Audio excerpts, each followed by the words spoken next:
Bienvenue sur les grandes épopées. Je m'appelle Jafar et je vais à la rencontre de femmes et d'hommes inspirants et expérimentés pour décortiquer les moments clés de périodes révolues de leur vie professionnelle. Grâce à la liberté de ton et à la prise de recul permise par ce format, chacun de vous peut repartir avec des apprentissages concrets pour nourrir sa propre épopée professionnelle. Cette semaine, je vous propose une plongée dans l'univers de l'école, à travers le parcours de mon invité, Daniel Overlo. Daniel a été haut fonctionnaire de l'État. Il a notamment été recteur de l'Académie de Créteil, un mastodonte. Plus de 900 000 élèves, 85 000 personnels, dont 65 000 enseignants, et plus de 6 milliards d'euros de budget de fonctionnement annuel.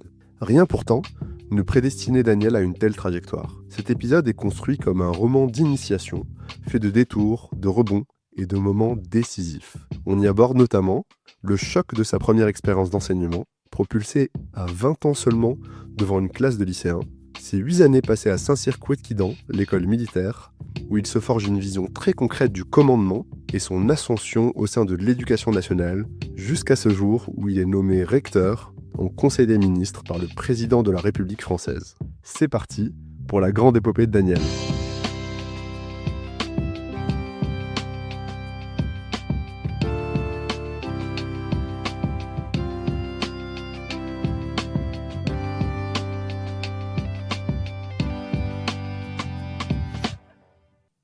« 1980, tu as 23 ans, c'est ton premier jour à l'école militaire de Strasbourg. Qui es-tu à ce moment précis ? Ça va être mon premier jour de service militaire et je n'ai aucune idée de ce que l'avenir sera. Je suis agrégé de lettres classiques.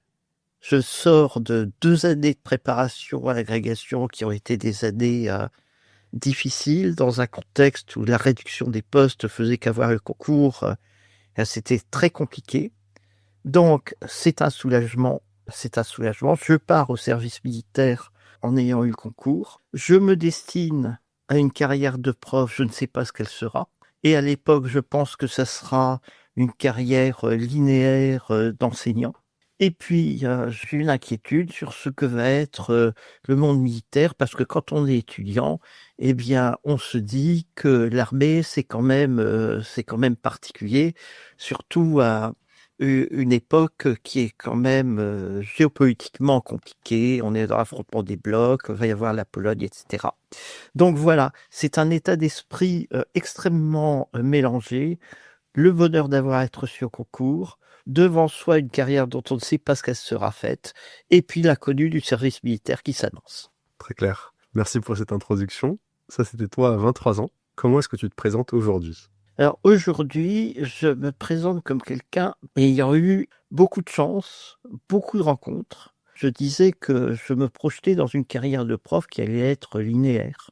Bon, en fait, à l'arrivée, je me retrouve avec 18 affectations différentes, peu de métiers d'enseignant finalement, 11 déménagements qui m'ont fait me promener un peu partout, voilà. Je suis très étonné finalement par la carrière que j'ai eue. Quand je suis parti, j'ai mis un post sur LinkedIn dans lequel je remerciais tout le monde et toutes les rencontres que j'ai faites, et peut-être qu'on y reviendra. Et je disais, voilà, moi j'avais autant de chance d'avoir la carrière que j'ai eue qu'en avant Guingamp de gagner la Ligue des Champions. Donc je suis encore tout à fait étonné de ce qui m'est arrivé, et peut-être qu'on va y revenir. Tout à fait, on va y revenir. On va y revenir en long, large, en travers, et c'est d'ailleurs comme ça que on s'est rencontrés, parce que j'ai vu passer ce post LinkedIn, et je t'ai écrit dans la foulée pour te demander de témoigner sur les grandes épopées. Donc c'est drôle que t'en parles. Voilà. Pour expliquer un peu l'envers du décor. Alors bienvenue Daniel sur les grandes épopées. Merci. Et merci de m'accueillir chez toi à Aubervilliers. Pour nos auditeurs, donc on est dans le bureau de Daniel. Pour rappel, dans ce podcast, nous allons explorer des moments clés de périodes révolues de ta carrière. Et ce que je cherche à comprendre, c'est comment tu les as vécus à l'époque, mais aussi, grâce à ton recul aujourd'hui, ce que tu en retiens pour toi et pour nos auditeurs. Tenant encore une fois à te remercier d'avoir accepté de témoigner à ce micro. Et c'est parti pour la grande épopée de Daniel.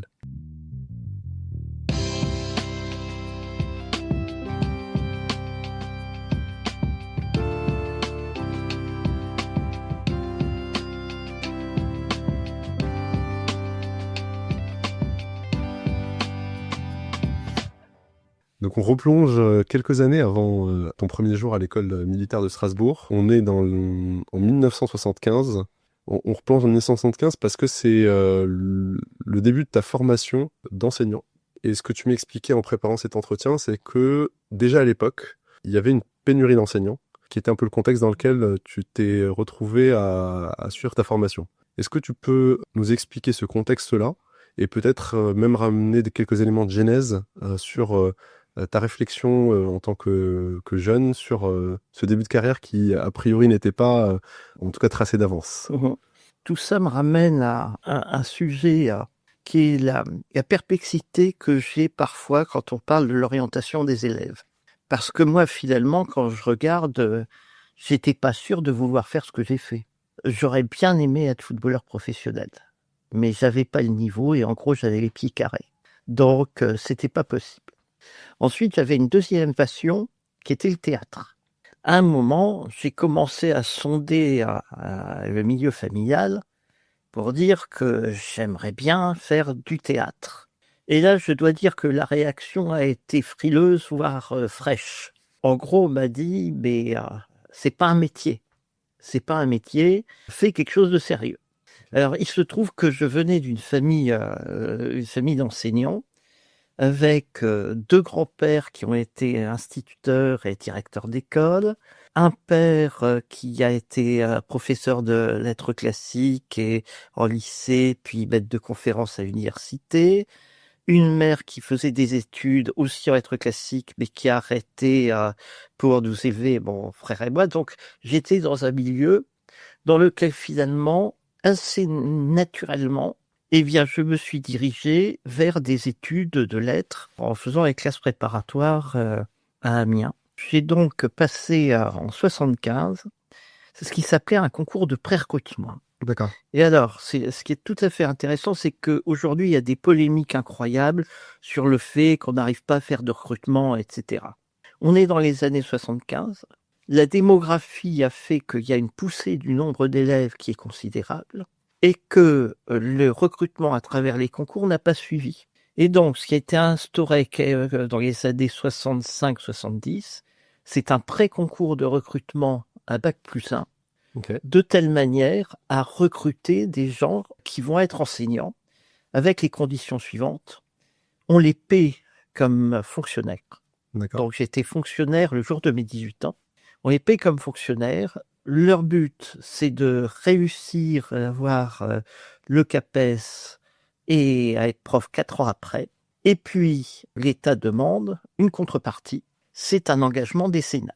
Je ne savais pas que j'allais en prendre pour 49 ans et 11 mois de service. Tout à fait. Avec beaucoup de diversité, comme tu l'as quand même précisé. Je n'aurais pas dû enseigner 3 ans après, puisque la trajectoire, c'était tu fais tes études, tu passes le concours et tu seras formé après. Sauf que un jour, à la sortie du cours à la fac, eh bien, il y avait un titre du rectorat, la gestion des personnels, qui prenait les gens un à un et qui leur disait, voilà, est-ce que tu veux pas devenir prof tout de suite parce que on a Des besoins des criants. besoins. D'accord. Et c'est ainsi que je me suis retrouvé, j'avais à l'époque 20 ans, je me suis retrouvé avec une première S en latin et en grec avec des élèves qui avaient 17 ans. Et moi, j'en avais 20. Ma formation, en fait, a duré 10 minutes. C'est le temps d'accompagnement par le proviseur adjoint. À l'époque, ça s'appelait un censeur, entre son bureau et la salle de classe. Ça a été ça, mon temps de formation.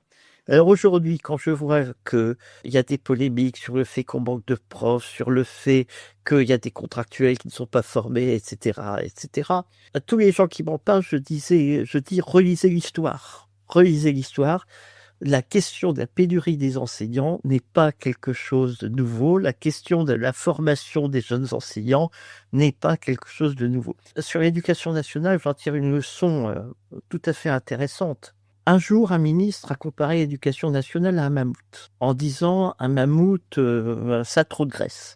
Mais le problème du mammouth, c'est pas sa graisse, c'est son absence absolue de mémoire. Eh bien, l'éducation nationale, dans l'éducation nationale, et c'est terrible, eh bien, on refait périodiquement les mêmes choses sans savoir qu'elles ont été faites 10 ans, 20 ans, 30 ans ou 40 ans avant. Maintenant, toi, avec le recul, même si encore une fois, c'est pas le propos de ce podcast, quand on a ce type d'éléments cycliques dans une organisation, dans une carrière ou dans une administration, comment est-ce qu'on gère ça? Toi, tu as eu à gérer ça toute ta carrière. Il y a des forces, entre guillemets, que tu vois venir par rapport à des changements d'administration, par rapport à des changements politiques, etc. Donc, tu sais que ça existe et que ça va de toute façon te tomber dessus.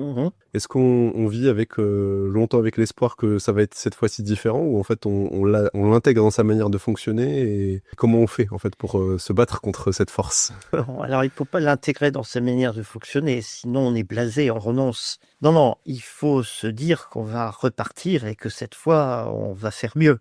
Et parfois, on y arrive, et parfois, on y arrive moins bien. Mais peut-être qu'on y reviendra au cours de l'entretien. Tout à fait. Donc là, si on revient à ce moment-là, l'élément important à retenir, c'est que c'est aussi un contexte finalement qui n'est pas si éloigné du contexte actuel en termes de début de carrière, dans le sens pénurie d'enseignants. Tu démarres avec finalement très peu d'accompagnement, et c'est le saut dans le grand bain, en fait. Absolument. De 74 à 77, j'étais en classe préparatoire. Et donc, j'étais censé préparer Normal Sup.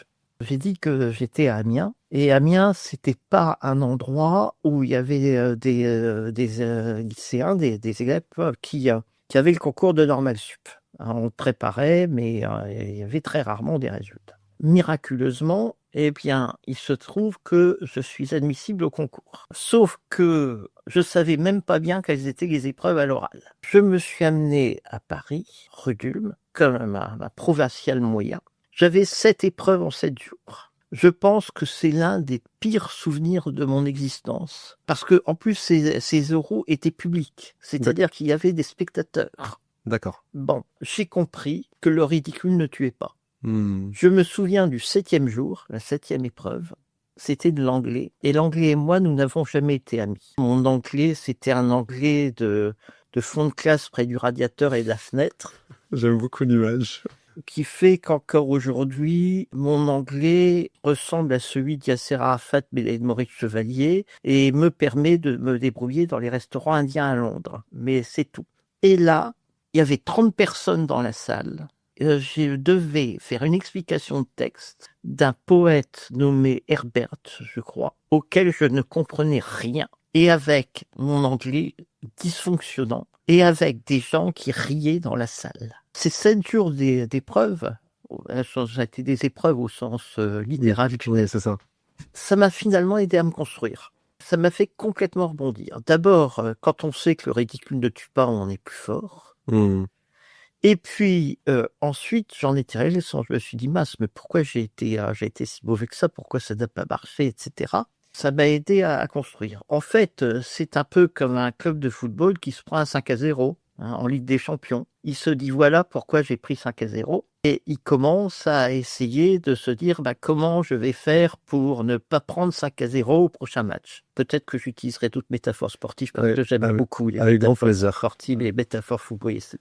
Voilà. Pour filer la métaphore, en fait, le club là qui prend 5-0 à la Ligue des Champions, a priori, dans ton cas, c'est qu'il n'a pas l'habitude de jouer la Ligue des Champions et qu'il ne sait pas comment préparer la Ligue des Champions. Et donc, la question qu'on se pose après, c'est est-ce qu'il se redonne comme objectif d'atteindre la Ligue des Champions pour pouvoir être compétitif, ou est-ce qu'il se donne des objectifs, on va dire, intermédiaires, ou est-ce qu'il se dit je vais m'entourer de gens qui ont déjà fait la Ligue des Champions pour pouvoir justement comprendre comment est-ce qu'on joue bien en Ligue des Champions? Je suis curieux de savoir un peu dans quel état d'esprit tu as été dans la foulée, quoi, en se disant... Tout ça ensemble. Ça ensemble, je me suis dit que maintenant, il fallait que je m'arme pour les concours que j'allais passer.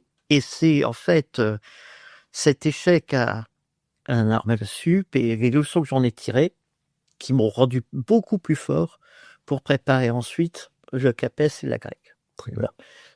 Si j'avais pas eu cet épisode difficile, je ne crois pas que j'aurais pu avoir ensuite les concours que j'ai eus comme je les ai eus, encore une fois dans un contexte qui à l'époque était extrêmement difficile. La leçon que j'en ai tirée, c'est qu'on peut avoir un échec considérable et il faut savoir repartir. Beaucoup plus tard, quand j'étais au début de mon métier d'inspecteur, j'avais une tutrice qui m'avait donné le proverbe suivant, qu'elle essayait de s'appliquer à elle-même et que moi j'ai cherché à m'appliquer à moi-même. Vous verrez, la phrase est un peu violente, c'est assieds-toi au bord de l'Oued et tu verras passer le cadavre de ton ennemi. C'est très intéressant cette phrase-là, parce que elle apprend la patience. C'est-à-dire face à des événements que l'on trouve aller contre soi, eh bien, avoir la patience de se dire, à un moment ça va tourner. Et qu'est-ce que j'en tire pour que ça tourne? C'est accepter les facteurs exogènes que tu ne maîtrises pas, Mhm. en te disant que la roue tourne ou le contexte va évoluer, le sens du vent va être différent et in fine, il va y avoir une fenêtre de tir où il va falloir être prêt, quoi. Voilà, c'est-à-dire, on a perdu 5-0, mais à un moment, on gagnera peut-être pas 5-0, mais on gagnera. Et je crois que c'est quelque chose que j'ai retenu pour toute ma carrière, parce que on peut avoir l'impression que j'ai eu une carrière extrêmement ascensionnelle, etc. Non, il y a eu des moments où j'ai eu des doutes, où ça n'a pas marché comme je voulais, où je me suis posé des questions. Et en fait, j'ai toujours été dans cette optique-là. Ça ne marche pas. Pourquoi ça ne marche pas? Et on va faire en sorte d'essayer que ça marche la prochaine fois. Très clair. Donc, à ce moment de nos échanges, quand je débute, je n'ai pas de projet de carrière. Et la réussite au concours que j'ai eu et qui me permet de devenir enseignant, elle s'est bâtie sur une claque monumentale qui m'a permis de rebondir et de réagir. On a commencé l'entretien avec mon premier jour à Strasbourg en arrivant par Tout à fait. le train. J'ai un souvenir émerveillé de mon service militaire, ce qui n'est pas le cas De tout le monde. de parce que, donc dans le cadre du service militaire, le ministère de la Défense s'était dit: «Voilà, j'ai des lycées militaires, j'ai des écoles militaires, confions à des appelés du contingent diplômés, eh bien des fonctions d'enseignant pendant 1 an». Et donc c'est comme ça que je me suis retrouvé, non pas à balayer à court, qui est l'image d'Épinal, non pas à être grenadier voltigeur dans une compagnie de combat au 110e régiment d'infanterie, mais en train de préparer des élèves qui étaient ou sous-officiers ou officiers de réserve en situation d'activité, à un concours de recrutement à Saint-Cyr-Couët-Quidan, à l'école militaire interarmes. C'était des élèves qui avaient le bac. C'était une sorte de classe préparatoire. Et donc c'était très intéressant. En fait, j'ai vécu 1 an dans lequel j'ai eu un enseignement très très intéressant. Et puis, j'ai pu faire beaucoup de sport, les 2 ensemble, sortant d'années de préparation de concours, d'études, etc. Eh bien, c'était vraiment très agréable. J'ai été rattrapé en fin d'année de mon service militaire par l'Éducation nationale qui m'a dit: «Maintenant, on te récupère, tu es prof, tu vas être prof», ce qui était tout à fait normal. Et je reçois donc un courrier du ministère me donnant une affectation d'enseignant comme professeur de lettres classiques au collège Charles-Hermite, rue du Calvaire, à Dieuze.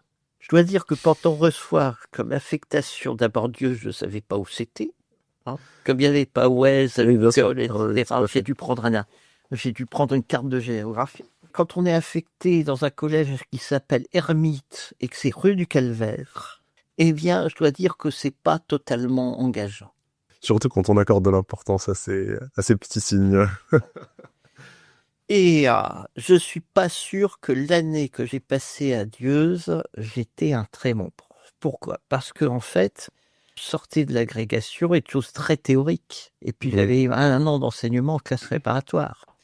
Et je me suis retrouvé avec des 4e et des 3e dans un milieu rural. Je dois dire que l'apprentissage a été compliqué. Parce qu'il y avait un décalage absolu entre ce que je voulais faire et ce que les élèves pouvaient faire. Mon pire échec, mais là aussi, c'est un objet de réflexion, ça m'a fait beaucoup réfléchir, c'est que je me suis dit, voilà, les élèves de 14-15 ans, ils aiment bien la bande dessinée, donc je vais faire avec eux une explication de texte à partir d'un texte de bande dessinée. D'accord. Et à l'époque, il y avait un auteur de bande dessinée qui comptait beaucoup, qui s'appelait Gottlieb. Et j'ai pris une parodie que Gottlieb fait d'un poème romantique d'une poétesse qui s'appelle Marceline Desbordes-Valmore. ça a été un échec total dans la classe. Parce que, pour expliquer la parodie d'un texte poétique, encore a-t-il fallu que les élèves aient un peu des références, etc., etc. Un échec monumental. Je me suis dit que s'il y avait eu ce jour-là un inspecteur dans la classe, j'étais viré, etc. Bon, encore que c'est pas possible quand on est fonctionnaire. Oui, mais un flop, ça arrive, c'est comme ça qu'on apprend aussi. Voilà, c'était un flop considérable. Maintenant, dans cette année-là, adieuse, comme j'étais en campagne et que j'ennuyais, j'ai repris des activités théâtrales. Donc, maintenant que j'avais les concours, j'étais libre et je pouvais faire du théâtre. Ouais. Donc, dans le collège-lycée, parce que c'était le lycée scolaire où j'étais à club théâtre, et donc je me suis éclaté en jouant à des rôles dans la Locandiera de Goldoni. Mais j'y repense souvent parce que je me dis que finalement, dans toutes les fonctions que j'ai eues par la suite, l'aspect théâtral est extrêmement important. Quand on est recteur d'académie et qu'on est avec les organisations syndicales, eh bien, on est représentant de l'État, et quel que soit le pouvoir politique, et on joue un rôle. On joue un rôle. Bon. Donc, voilà. En fait, je n'ai pas fait de théâtre comme métier, mais j'ai eu la chance de pouvoir faire du théâtre. C'est ça, d'exploiter ces compétences-là, finalement, des moments où il est nécessaire de manier, en fait, dire ces compétences-là, parce que tout le monde les manie, finalement. Absolument. Tu termines cette année, du coup Eh bien, je ne reste pas adieuse, voilà. Parce que, en fait, comme pendant mon année de service militaire, j'avais, semble-t-il, donné satisfaction comme prof, eh bien, il se créait un poste de professeur civil titulaire et le proviseur avait pensé à moi. Et c'est comme ça que je suis retourné à l'école militaire de Strasbourg, où j'ai passé 4 années très agréables entre 82 et 86, cours à des étudiants post-baccalauréat, et puis beaucoup de sport, beaucoup de sport. Et de cette période-là, je sais qu'on a abordé en préparant le rapport aussi à on va dire au management, ou en tout cas le rapport à la question de la hiérarchie. On a retenu un élément dont d'ailleurs j'ai reparlé plusieurs fois depuis qu'on a échangé tous les deux. Alors, c'est après en fait, parce qu'en 86, il se trouve que le format de l'armée de terre est en train de changer, peu importe, et l'école militaire de Strasbourg est supprimée. Et on me propose de rejoindre l'académie militaire de Saint-Cyr-Ouaquidan. L'école spéciale militaire, école militaire interarmes.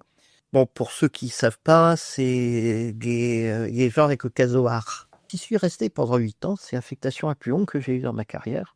Et j'ai beaucoup appris sur le commandement. Il est totalement illusoire de penser que dans le monde militaire, eh bien, on applique les ordres comme ça, sans les comprendre, le doigt sur la couture du pantalon. Et j'en ai tiré pour toute la suite de ma carrière des enseignements absolument essentiels. Le premier enseignement, c'est que un ordre qui n'est pas compris ne marche pas. C'est-à-dire que la chaîne du commandement, elle ne peut fonctionner qu'avec des gens qui sont responsabilisés et autonomes. Si on leur dit « fais ça et dépêche-toi de ne pas comprendre ce que tu fais », eh bien ça ne peut pas marcher. Le deuxième élément, c'est que il y a un aspect dans toute décision militaire de construction critique.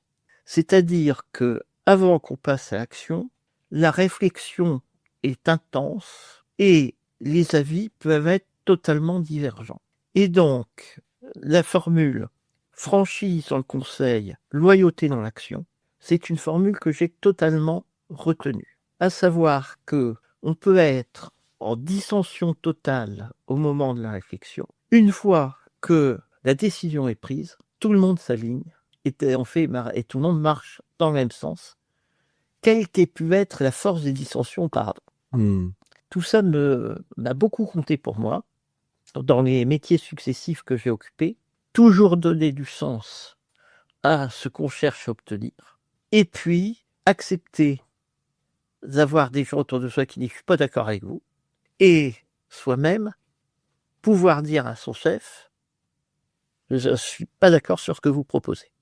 Maintenant, à partir du moment où vous dites qu'on va faire comme ça, on fait comme ça quand même. Bon, voilà, mais ce sont 2 leçons que j'ai retenues qui ont été extrêmement fortes pour ma conception du management et pour les postes d'encadrement que j'ai eu par la suite. Ces deux éléments-là, je me permets de rebondir parce qu'ils sont clés et ils sont intriqués parce que la question du sens, de s'assurer que ce qu'on va faire est compris, d'une certaine manière, ça a aussi de la valeur pour expliciter son raisonnement en tant que décideur. Et parfois, en fait, en faisant cet exercice-là, on se rend compte soi-même que ce qu'on avait finalement a priori prévu de décider, c'est pas forcément basé sur des éléments solides, parfois sur des éléments émotionnels, parfois sur des biais, parfois sur des erreurs d'appréciation parce qu'on avait en fait une information qui était du terrain qui était peut-être pas la bonne. Et donc, d'une certaine manière, le pouvoir de la création de clarté, il est double. Il est à la fois pour soi, pour se dédire même soi-même d'ailleurs, et éventuellement pour aller chercher des informations qui sont des informations de terrain, des informations... Enfin, j'imagine que au moment où tu prenais certains types de décisions, t'étais pas forcément la source première de l'information, et du coup, tu avais besoin aussi qu'on te dise, bah non, mais en fait, là, tu prends ces décisions, pourquoi? Parce que ça, bah en fait, il n'est pas finalement tout à fait vrai, ou il est un peu différent. Et je trouve que la valeur justement de ce processus de décision, il réside aussi là-dedans, dans la capacité à pouvoir faire parler ses pairs, ses managers, etc. Et aussi de leur donner cette capacité aussi à faire leur job. Parce que parfois, en fait, quand on ne fonctionne pas comme ça, finalement, le reste de l'équipe n'a plus l'habitude d'être vigilant et de se dire bon bah en fait cet élément-là on l'a identifié, on va pouvoir le partager, etc. Et on passe potentiellement à côté de beaucoup d'informations très précieuses que les gens n'ont plus du tout l'habitude d'aller qualifier parce qu'ils se disent bon de toute façon ça sert à rien qu'on éveille notre cerveau entre guillemets à cette situation parce que de toute façon ça ne servira à rien dans le processus de décision. Est-ce que tu as remarqué ça en fait toi avec le recul? Avec le recul, 2 éléments. D'abord, ce que j'ai retenu de mon passage au ministère de la Défense, c'est que la fonction prime le grade. C'est-à-dire, c'est pas parce qu'on est chef qu'on sait et qu'on a la compétence. Et donc, j'ai vu des situations dans lesquelles un adjudant spécialiste de son domaine peut dire à un colonel, voilà, c'est plutôt comme ça qu'il faudrait qu'on fasse. Et si le colonel dit, non, je suis pas d'accord, ben, c'est là où ça n'a pas marché. Donc, la fonction prime le grade, ça veut dire que il y a des gens qui sont spécialistes, qu'il faut écouter et dont il faut s'inspirer. Très clair. Et ça rend modeste. La deuxième chose que je voudrais dire, c'est qu'appliquer à l'éducation nationale, ces temps-ci, c'est très compliqué. Un organisme international qui s'appelle l'OCDE, qui vient de sortir une étude sur le moral des enseignants. En France, il n'est pas bon. Il n'est pas bon. Pourquoi il n'est pas bon? C'est parce que nos enseignants ont beaucoup de mal à trouver aujourd'hui du sens à ce qu'on leur donne.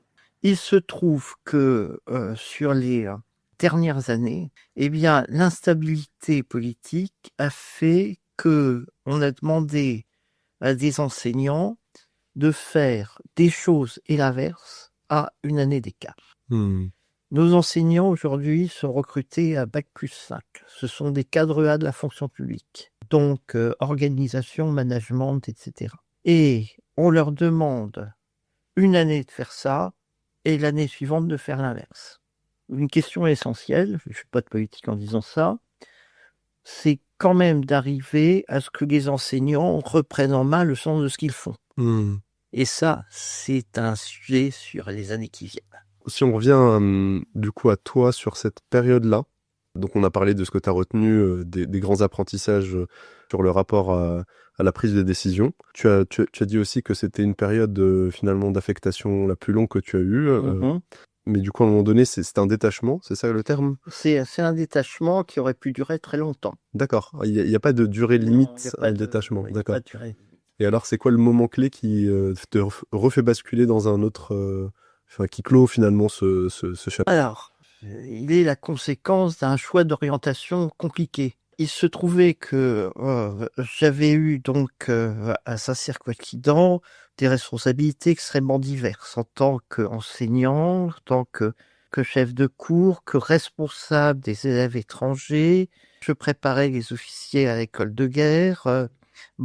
J'avais un portefeuille de dossiers extrêmement vaste. J'avais en particulier eu la responsabilité, sur le plan pédagogique, d'élève officier saoudien dans le cadre d'un contrat d'armement que la France avait avec l'Arabie saoudite déjà à l'époque. Bon, tout ça était passionnant, mais au bout de 6-7 ans, je commençais à en avoir assez. Et donc j'envisageais mon retour à l'éducation nationale.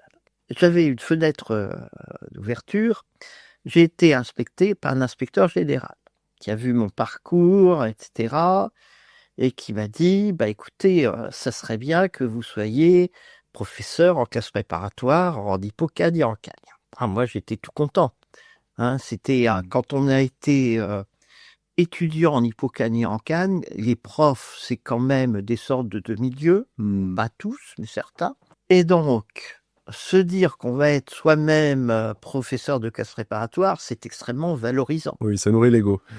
Voilà. Et donc, je reçois un téléphone de l'inspection générale qui me dit, la rentrée prochaine, vous partez comme professeur de classe préparatoire au Havre. Bon, et moi, j'étais tout content. C'était, voilà. Et la semaine suivante, celui qui avait été le directeur général de l'enseignement et de la recherche à Couette-Quidon, c'est le civil qui a la responsabilité de tout le secteur pédagogique. C'était un professeur de droit, un professeur d'université, qui est resté au début, dans les années 86-87, où j'étais à Couette-Quidon, c'était lui le directeur, et était devenu ensuite recteur. Mais je n'avais jamais perdu contact avec lui. Bon. Et donc, une semaine après l'appel où on me nommait professeur en classe préparatoire, il m'appelle. Et il me dit, voilà, j'ai un collègue recteur qui cherche un directeur de cabinet. Vu votre profil, etc., je lui ai parlé de vous, est-ce que ça vous intéressera? Alors là, j'étais dans un dilemme cornélien. Parce que, d'un côté, j'allais être demi-dieu. Voilà. En plus, quelque chose que vous connaissez. Et quelque chose que je connais. Voilà. Et de l'autre côté, sa proposition était quand même tentante. Je me suis dit, si je ne prends pas cette proposition, je risque de le regretter toute ma vie. Et c'est un choix qui est super dur à prendre parce que on est vraiment sur des chemins très très très différents. C'est-à-dire que d'un côté, vous sautez dans l'enseignement et a priori, prof de prépa, on ne l'est pas pendant un an. Enfin, on se lance quand même dans un chemin de vie. Et d'un autre côté, qu'on lâche, on va dire, la partie opérationnelle de l'enseignement et on rentre dans la partie administrative, stratégie, politique. Enfin, on est vraiment sur totalement autre chose. Ouais. Et au-delà de... Parce qu'il y a ce truc de « j'ai pas envie de passer à côté », mais est-ce qu'avec le recul, il y avait autre chose qui expliquait que à cette bifurcation, ça a plutôt penché quand même vers... Je pense que j'étais enseignant depuis l'âge de 23 ans. Même un peu avant, avec mes expériences de première C en latin, en grec. J'en avais 36, j'avais 13 ans d'enseignement. Peut-être que le fait de me dire que je partais sur une carrière d'enseignant en cours, à ce moment-là, ça ne me plaisait plus. Et ce qui est très étonnant, c'est que familialement, aujourd'hui, je retrouve la même situation avec ma fille. D'accord. Qui a eu le CAPES à 20 ans, qui a été 12 ans enseignante, pas très loin d'ici, dans un lycée difficile d'Aubervilliers. D'accord. À 31 ans, elle a passé le concours de personnel de direction. Ok. Voilà. Ouais. Au bout de 11 ans, elle s'est dit, voilà, 11 ans d'enseignement, j'ai un peu fait le tour du métier, je vais faire autre chose. Voilà, je crois que c'était un peu, à l'époque, la même démarche qui m'a guidé. Très clair. Et donc, au lieu de me retrouver dans un monde que je connaissais, qui était le monde de préparation des concours, avec des étudiants qui savent pourquoi ils viennent, etc., j'ai complètement sauté dans l'inconnu. Et je me suis retrouvé dans un rectorat au ministère de l'Éducation nationale, dans un ministère que j'avais quitté 13 ans auparavant, en quelque sorte. Tout à fait. Et avec une ignorance totale des sujets qu'on allait me confier. Et alors, comment on débarque, comment on se prépare émotionnellement à un chapitre aussi nouveau, avec autant de nouveautés On ne se prépare pas d'un seul coup, on se retrouve dans la situation... En plus, la situation était compliquée. J'ai découvert au rectorat, c'était au rectorat de Rennes, des tas de gens bien, mais il se trouve que le recteur avait donc un grand bureau. Moi, j'avais un petit bureau qui donnait sur son bureau.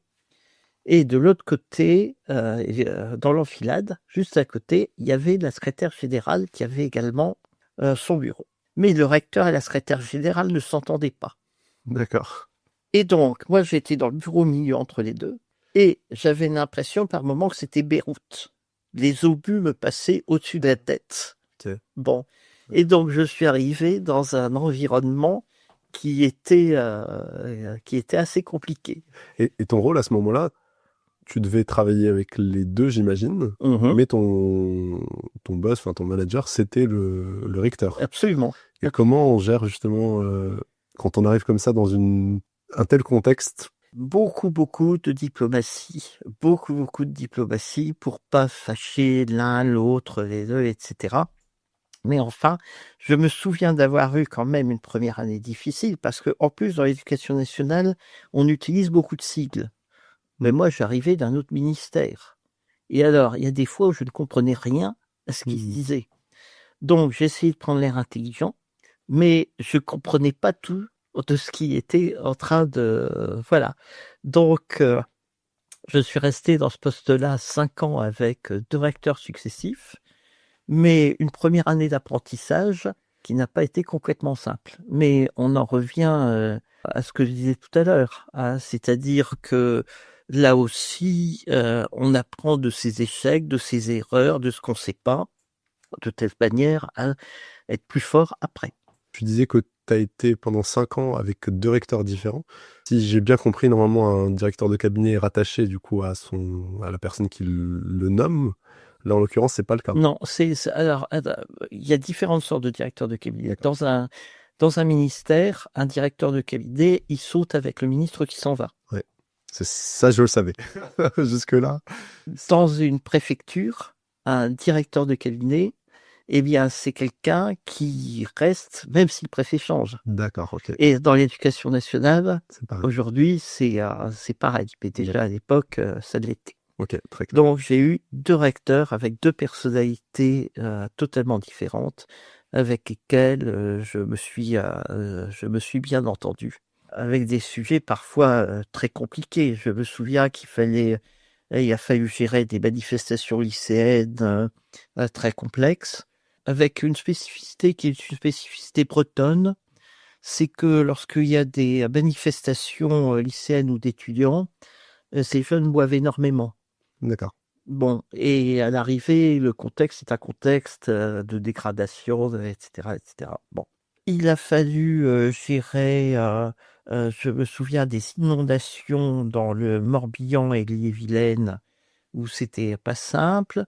Je me souviens que c'était l'époque où le mouvement des professeurs se passait au ministère et il y a eu la déconcentration. C'était pas simple non plus en termes médiatiques avec les organisations syndicales. Et puis, j'ai eu la chance, en fait, d'avoir des dossiers qui étaient un peu porteurs. C'est-à-dire que dans mon rôle au rectorat de Rennes, j'avais la responsabilité de l'éducation prioritaire. C'était intéressant parce que ça m'a permis d'avoir des réunions à Paris, de rencontrer des gens, en fait, de préparer la suite de ma carrière parce que il faut pas se faire d'illusions. Si on reste dans son poste sans connaître de gens, etc., eh bien, on va pas aller vous chercher. Et donc, il se trouve que à l'époque, la ministre qui s'occupait de l'éducation prioritaire était la ministre déléguée à l'enseignement, qui était Ségolène Royal. C'était l'époque où Ségolène Royal avait voulu refaire la carte de l'éducation prioritaire, faire sortir, faire entrer, etc. Et donc, c'était un sujet porteur et c'est le sujet qui m'a donné un peu de visibilité au niveau national et qui m'a permis ensuite de faire autre chose dans ma carrière. Ce sujet-là, en fait, quand il arrive sur la table, c'est un sujet qui s'est imposé à toi ou c'est un sujet que tu es allé chercher? L'éducation prioritaire, c'est le recteur qui me l'avait donné. D'accord. parce que c'était un sujet, j'avais grandi au rectorat de Rennes, on n'était plus la première année où je connais beaucoup. Ça impliquait la relation avec les politiques, bon, en gros, directeur de qualité, dans ces cas-là, c'est l'homme de confiance. Bien sûr. Bon. Et donc, la négociation était compliquée avec les élus. Parce que, naturellement, tout le monde veut entrer en éducation prioritaire et jamais personne ne veut en sortir. Bon, problématique qu'on retrouve encore aujourd'hui. Je te posais la question parce que comme les auditeurs vont le voir par la suite, il y a plusieurs éléments de ta carrière ensuite qui vont être dans des territoires, dans des zones où cette question-là d'éducation prioritaire est clé. Je me demandais à quel point c'était finalement accidentel ou c'était quelque chose que tu avais en toi en fait finalement qui a servi un peu de fil rouge. C'est-à-dire qu'il y a quand même un sujet qui s'appelle l'égalité des chances, qui est un sujet de fond du système éducatif. Tout à fait. Est-ce qu'aujourd'hui l'égalité des chances existe ? J'en suis pas totalement sûr. Et donc, peut-être qu'il y a effectivement un fil rouge dans ma carrière qui est fondé sur l'égalité des chances. Je retourne à l'école militaire de Strasbourg. C'était une école de promotion interne qui prenait des jeunes bacheliers mais qui n'avaient pas fait d'études supérieures et qui les amenait dans le cadre de la promotion interne au grade d'officier. Bon, voilà. C'était déjà le cas en fait avant. C'était déjà une forme d'égalité des chances. Je rappelle que je suis né un 4 août, jour de l'abolition des privilèges. Tout à fait, ça reboucle. En fait, tout ça est cohérent. Une forme de cohérence, tout à fait. Mais c'est pour ça que je voulais qualifier cette cohérence avec un élément supplémentaire. C'est une forme de cohérence dans une lecture a posteriori. Parce que sur le moment, je n'ai aucune idée d'une trajectoire linéaire. En fin de compte, ma trajectoire n'a pas été linéaire du tout. Mais quand je relis, on peut distinguer un fil rouge et une certaine cohérence. Très clair. Et d'ailleurs, sur ce point, après, ça, c'est un sujet qui est pas toujours facile. Effectivement, la lecture a posteriori révèle beaucoup plus. Et d'ailleurs, c'est pour ça que ce podcast aussi existe, parce que cette double lecture a une certaine valeur. Néanmoins, il y a parfois des personnes qui, à un moment donné, en fait, font des choix peut-être hasardeux, mais il y a quelque chose qui se révèle, une forme de cohérence ou quelque chose qui leur saute aux yeux, alors qu'ils sont encore au milieu du chemin, entre guillemets. Donc en tout cas, pour toi, c'est pas forcément le cas de cette question-là. Tu dis pas c'est mon combat, mais in fine, ça va l'être quand même, en fait. Mais progressivement, ça va l'être. Et quand je suis devenu recteur de l'Académie Créteil, mais on reviendra sur... C'était mon 3e poste dans l'Académie Créteil. En fait, moi, j'ai considéré que ma mission, elle tenait sur un ticket de métro. Quand on regarde la situation de l'Académie Créteil, eh bien, il y a une cohérence absolue entre 2 cartes. La carte de la grande pauvreté et la carte de l'absence de diplôme des 15-24 ans. Qu'est-ce que c'est que la mission de l'Académie Créteil ? C'est faire échapper des jeunes à la fatalité de leur naissance qui leur donne des handicaps dans le domaine scolaire. Voilà. Bon. A posteriori, effectivement, quand je m'occupais de l'éducation prioritaire dans l'Académie de Rennes, je m'occupais aussi de ce dossier-là. Tout à fait. Et l'autre apprentissage que j'ai essayé de reformuler, c'est quand il y a ce type d'opportunité qui se présente dans une carrière, d'exercer son libre arbitre d'une certaine manière en se disant, ok, en fait, c'est à moi aussi de provoquer ma chance.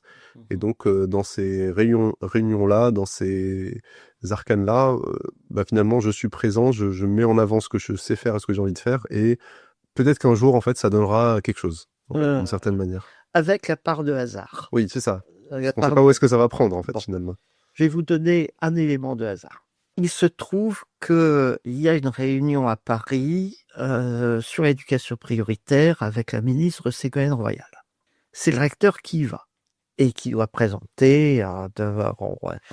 C'est un groupe de travail composé d'un certain nombre de recteurs. Et le recteur, qui est William Barrois, une grande figure parmi les recteurs, un type qui est resté recteur 30 ans, eh bien, il m'emmène, puisque moi, j'ai le dossier. Et nous montons donc dans le train, dans le TGV à Rennes. Et il se trouve que ce jour-là, il y a des manifestations lycéennes. Le ministre en titre, c'est Allègre. Ségolène Royal est ministre déléguée. Et ils ne peuvent pas se sentir. Et Allègre apprend que Ségolène Royal a convoqué des recteurs le jour où il y a des manifestations lycéennes. Et donc, il fait téléphoner par son cabinet à tous les recteurs qui sont convoqués à cette réunion de rentrer immédiatement dans leur académie. Et donc, le recteur Marois et moi, nous sommes dans le train entre Rennes et Paris. Lui, il doit présenter le sujet devant Ségolène Royal et moi, je suis là simplement en accompagnement. Sauf qu'il reçoit un coup de téléphone et il dit « On m'ordonne de rentrer dans mon académie. » Ouais, le coup du sort. Il descend en gare du Mans et il me dit « Vous connaissez le dossier, c'est vous qui vous exprimerez devant la ministre. Ouais. » Et donc, j'ai 55 minutes entre Le Mans et Paris pour préparer l'exposé que je vais faire devant la ministre. Ok. C'est la première fois que ça m'arrive. Ah là là, ça doit être un sacré moment, ça. Et donc, je dois lui présenter les évolutions de la carte de l'éducation prioritaire dans laquelle il Rennes et la façon dont on procède, etc. Et naturellement, en arrivant à Paris, je ne suis pas fier. Mais si on met tout en relation, vous vous souvenez de ce que je vous disais, de ce que je te disais tout à l'heure et du poème d'Herbert, etc. Oui, tout à fait. Le ridicule ne tue pas. Tout ça m'avait rendu plus fort. Et donc, eh bien, mes 55 minutes de préparation dans le train, ils m'ont aidé à pas avoir trop peur et à avoir un discours plutôt construit et à défendre la position de l'Académie de Rennes devant Ségolène Royal, qui n'était pas quelqu'un de tout à fait tendre. Hein. Voilà. Là, on est sur du hasard. Totalement. Si le recteur William Marois n'était pas descendu au Mans en me disant c'est vous qui prenez le dossier, eh bien peut-être que j'aurais jamais parlé devant la ministre et puis voilà. Peut-être j'aurais eu d'autres occasions, mais enfin... Oui, c'est ça. Mais en tout cas, celle-là a été là. Après, c'est toujours la même histoire. Est-ce qu'on est capable d'être au rendez-vous de ces opportunités? Et être au rendez-vous, c'est la conséquence aussi d'une préparation, mais aussi, comme tu viens de le dire, d'éléments de vie qui sont parfois très vieux, très anciens, typiquement ce rapport à l'échec. Donc voilà, tout ça contribue en fait à... Puis autre chose, est-ce que tu sais ce qu'est le kairos? Pas du tout. Je sais que ça s'écrit avec un K-A-I-R-O-S, mais précisément, je ne sais pas ce que c'est. Alors, le kairos, eh bien, c'est prendre la bonne décision au moment opportun. Ok. Bon. Il se trouve que mon épouse est professeure de langues anciennes et a fait un article sur la notion de kairos et Thucydide, qui m'a beaucoup inspiré. C'est-à-dire prendre une bonne décision au moment qui n'est pas opportun, eh bien ça ne marche pas. Le kairos, c'est la capacité à saisir la fenêtre de tir et à prendre la bonne décision à ce moment-là. Dans une carrière de décideur, je pense que le kairos, ça compte beaucoup. Ça se cultive du coup comment parce que il y a deux choses. Il y a prendre la bonne décision et puis il y a le moment opportun. Donc il y a, j'imagine, la capacité à qualifier le moment pour se dire c'est un moment opportun, pour, j'imagine, de concentrer ses efforts sur réussir ces moments-là. Mais bon, ça c'est une lecture très basique de ce concept. Comment est-ce qu'on... Je pense que la question d'expérience joue quand même beaucoup. Se précipiter et prendre une décision quand c'est pas le moment de la prendre, c'est pas le bon choix. Ne pas prendre de décision, c'est pas le bon choix non plus. Parfois, il vaut mieux peut-être prendre une décision qui est pas très bonne alors que c'est dans le bon moment. Bon, mais tout ça, voilà, c'est une question à la fois de capacité de décision et puis un peu de chance derrière. Il y a un peu de chance, donc il faut rester très modeste sur le sujet. Et si on revient justement alors donc à cette période-là, où à nouveau il va y avoir un facteur exogène qui va te faire passer à l'étape d'après, on est en 98 99. 99. t'es amené, enfin quelqu'un en tout cas te dit, ça serait bien que tu passes le concours d'inspecteur. Est-ce que tu peux peut-être nous raconter cet épisode et est-ce que ça... C'est-à-dire que, en gros, moi, mon statut, j'étais professeur dans un rôle de directeur de cabinet, c'était un peu bâtard. Et donc, la seule solution pour s'en tirer, c'était que j'entre dans les cadres de l'éducation nationale, et la seule solution, c'était de passer un concours, et le concours d'inspecteur. Bon. Et donc, c'est ce qui s'est passé. Ça n'a pas été facile. Ça n'a pas été facile parce que à l'époque, on recrutait pas beaucoup d'inspecteurs. C'est-à-dire que là aussi, la fenêtre de tir était un peu fermée. Et je me suis retrouvé dans un oral où en plus, j'ai pas été bon. Ok. Voilà. Je m'en souviendrai toute ma vie. Ça se passait au foyer des lycéennes à Paris. Ben, j'ai pas été bon. Je sais pas pourquoi, mais il y a des moments où l'oral est mal parti. Et puis quand ça part mal, C'est très très dur de et se reprogrammer en fait. voilà, Ouais. voilà. Bon, là aussi, ça m'a rendu plus fort. Ça m'a rendu plus fort. Quand je suis sorti, je savais que je n'aurais pas, et je me suis dit, je reviendrai. Et donc, je suis revenu, et puis là, je l'ai eu. Alors là, c'était très bien parce que j'ai eu droit à une année de vacances. Enfin, une année de vacances. Une année moins intense. Une année moins intense, c'est-à-dire une année de formation pure. Donc, pendant 1 an, eh bien, j'étais à parité entre l'école des cadres de l'éducation nationale, qui s'appelait l'ESPEMEN, qui est à Chasseneuil-du-Poitou, à côté du Futuroscope. Et puis, j'étais en poste à côté d'inspecteur vie scolaire et je regardais comment ils faisaient. Et surtout, il fallait pas que je fasse moi-même. Donc, ça a été 1 an extrêmement agréable. Après la vie de cabinet directeur pendant 5 ans, ça a été un moment de pause. Je reviens juste, je fais une petite pause moi aussi sur ce moment-là, parce que là tu as dit quelque chose qui m'a titillé quand tu dis je suivais l'inspecteur de vie scolaire, mais je devais surtout pas intervenir. Je crois beaucoup à la force de l'observation, et je sais que généralement on a cet élan de vouloir donner notre avis, agir. C'est très très dur de juste rester là sans rien dire et observer. Là, tu n'avais pas le choix, il fallait que tu observes et que tu ne dises rien. Est-ce que tu en as tiré justement des choses qui t'ont servi par la suite, peut-être en termes d'écoute, en termes de capacité à comprendre ce qui se joue? Alors, j'avais comme tuteur cet inspecteur vie scolaire qui était un ancien, connaissait parfaitement les établissements, la façon de s'entretenir avec les personnels de direction. Et donc, j'ai beaucoup appris en le regardant. J'ai beaucoup appris sur sa façon de mener les entretiens et d'amener les gens à dire ce qu'ils voulaient. Bon. Et puis avec lui, j'ai fait quelque chose qui était très intéressant. C'était l'époque où il y avait eu des mesures de Ségolène Royal, encore elle, extrêmement fortes, contre la lutte sur le bizutage. Ok. Enfin, pour la lutte contre le bizutage.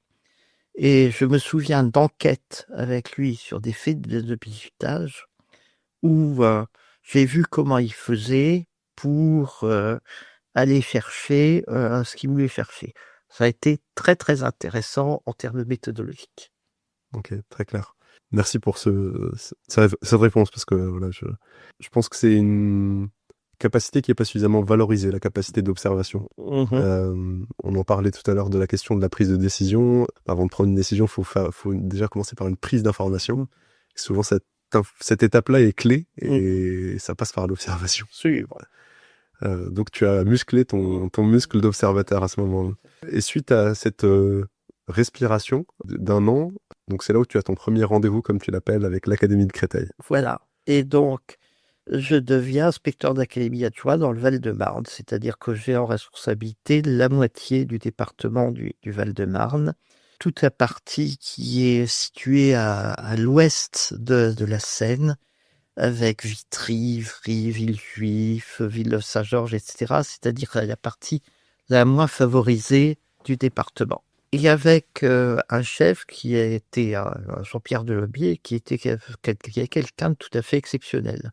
Et là encore, j'ai beaucoup appris Et en particulier, moi, je connaissais pas bien le premier degré. J'étais un pur produit de deuxième degré. Or, dans le métier d'inspecteur d'académie, il y a tout ce qui est carte scolaire, carte scolaire, c'est-à-dire les ouvertures et fermetures de classe, qui est un sujet en France qui est un marronnier qui revient chaque année au mois de février. Bon. Il y a la relation avec les élus, avec les maires, etc. Et là encore, eh bien, j'ai beaucoup observé et beaucoup appris sur la façon dont il abordait les sujets, sur ses relations avec les organisations syndicales.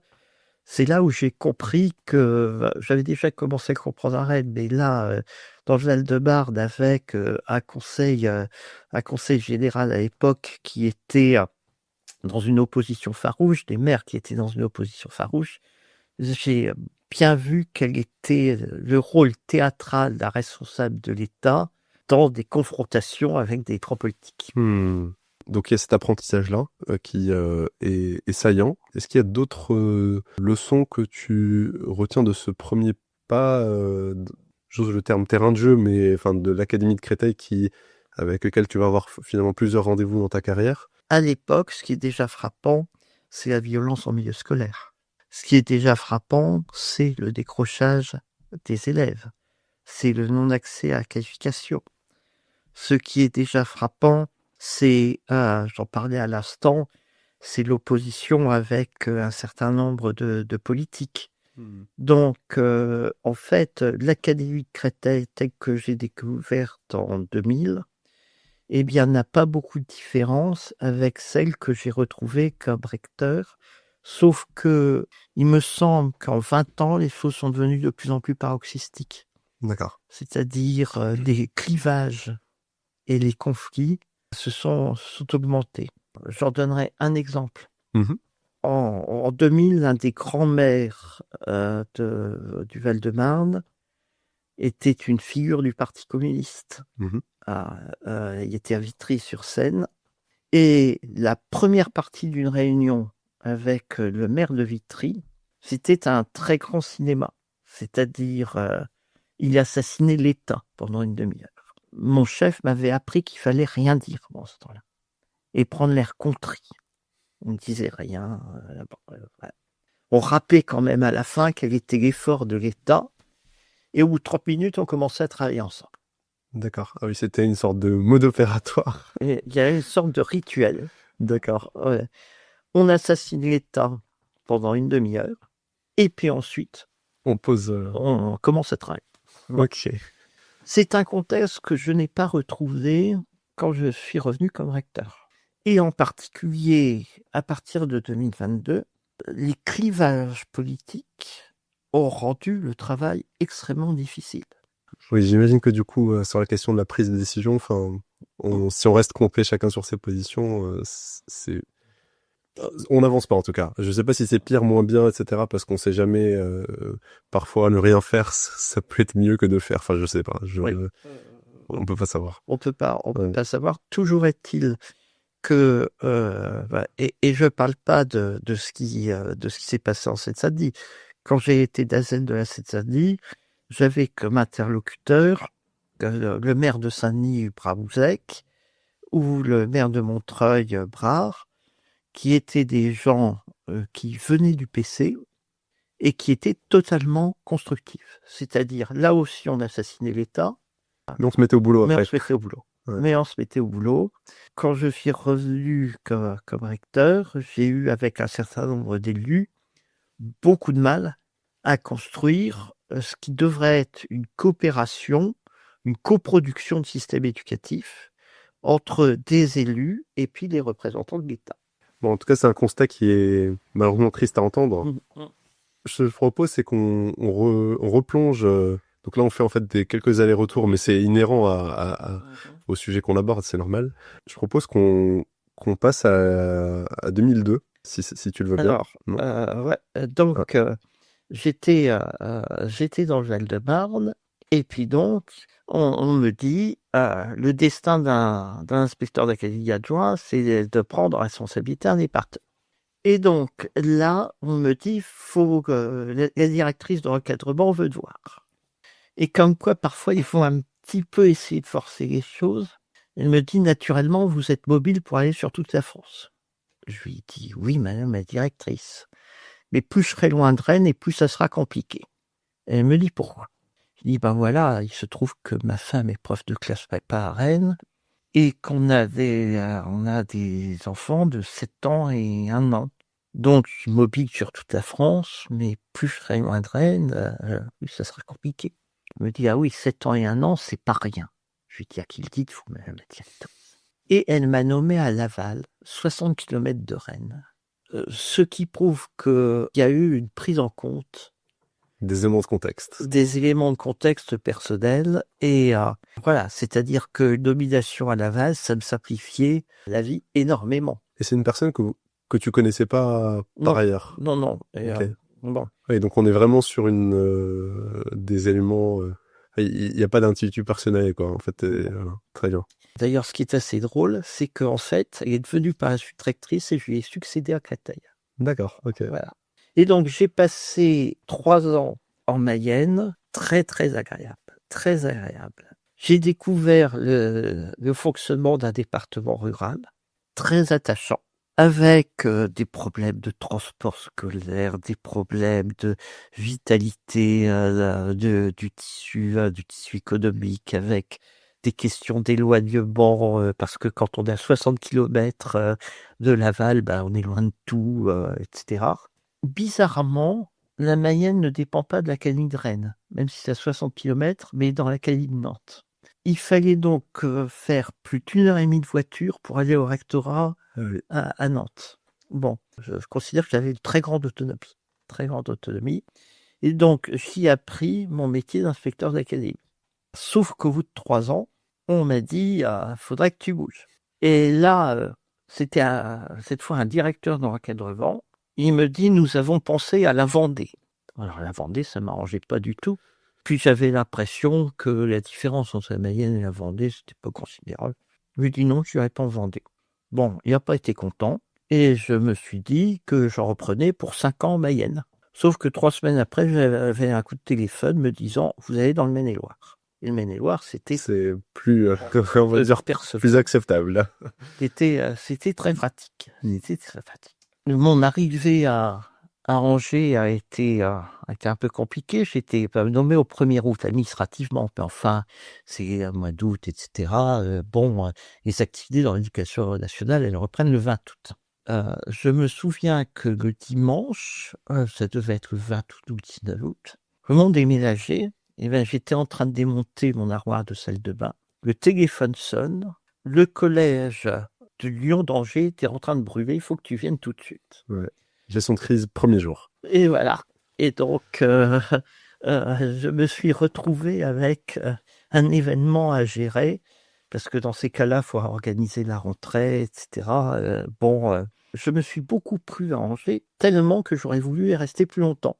Ça faisait 2 ans, 2 mois qu'on était à Angers, avec ma fille qui était scolarisée à Angers, qui avait beaucoup de mal à quitter la Mayenne parce qu'elle était adolescente à l'époque et donc elle perdait ses copains, etc.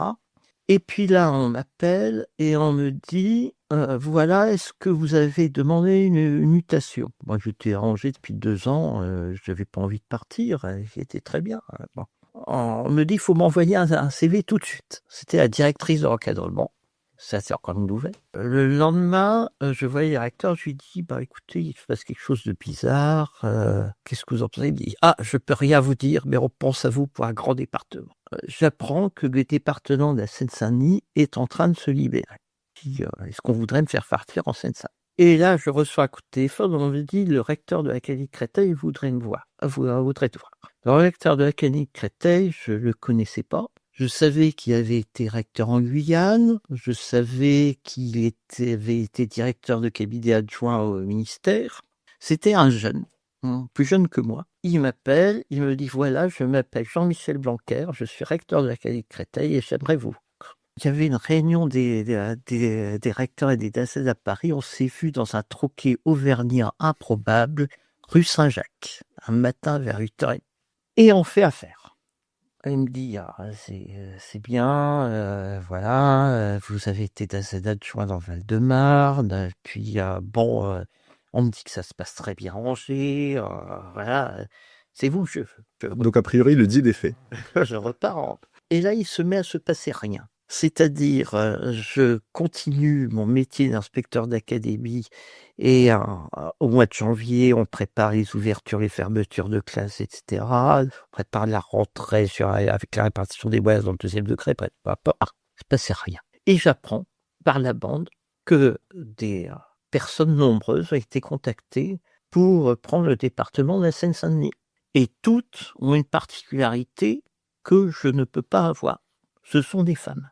Et j'apprends que la directrice de cabinet du président de la République, eh bien, souhaite que, en Seine-Saint-Denis, symboliquement, il y ait une femme pour diriger l'éducation nationale dans le département. Et il se passe rien.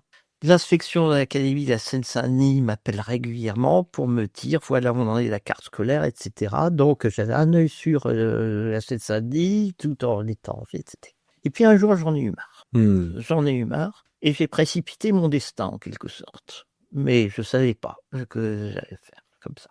Je me dis: «Mais enfin, on m'a contacté en décembre, Mmh. on est au mois de février, il y a plus d'inspecteurs on est au mois de mars, il y a plus d'inspecteurs d'académie Seine-Saint-Denis depuis Noël». Voilà, en fait, Qu'est-ce qui se passe? qu'est-ce qui se passe? Mmh. Donc Puis entre-temps, tu as eu tous ces éléments-là d'autres personnes qui sont contactées alors qu'a priori, voilà. tu étais bien engagé dans la discussion. Voilà. Donc, je demande un rendez-vous téléphonique à la directrice de l'encadrement. Elle me dit: «Écoutez, monsieur Verlot, je suis très ennuyée, votre profil est très bien, mais enfin, peut-être qu'une femme en Seine-Saint-Denis, ça serait mieux». Et alors là, je ne sais pas pourquoi, je lui ai dit: «Eh bien, madame la directrice, si ça ne tient qu'à ça, je me fais opérer au Brésil cet été». Elle n'a pas du tout aimé. Elle n'a pas du tout aimé.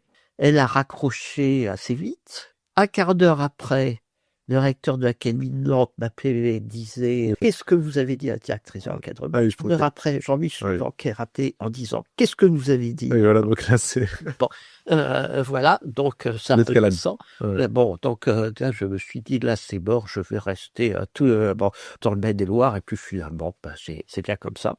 Et une semaine après, j'ai été nommé en Seine-Saint-Denis. Voilà. Ouais, c'est... Et donc, je suis arrivé. Bon, il y a quand même une morale dans cette histoire, c'est qu'il faut quand même parfois aussi dire ce qu'on pense et pas se laisser porter par le vent. Dire, là, tu avais la légitimité pour pouvoir pousser ton coup de gueule. Parce que, je veux dire, à un moment donné, tu as une discussion qui est avancée, c'est pas sans conséquence sur ta vie personnelle. On peut pas rester assis à attendre. Ouais. D'accord, franchise dans l'échange, loyauté dans l'action. Voilà, après, il y a le style, il y a la méthode, il y a les mots, bon, ça, ils t'appartiennent, mais voilà. Bon, Ouais. voilà.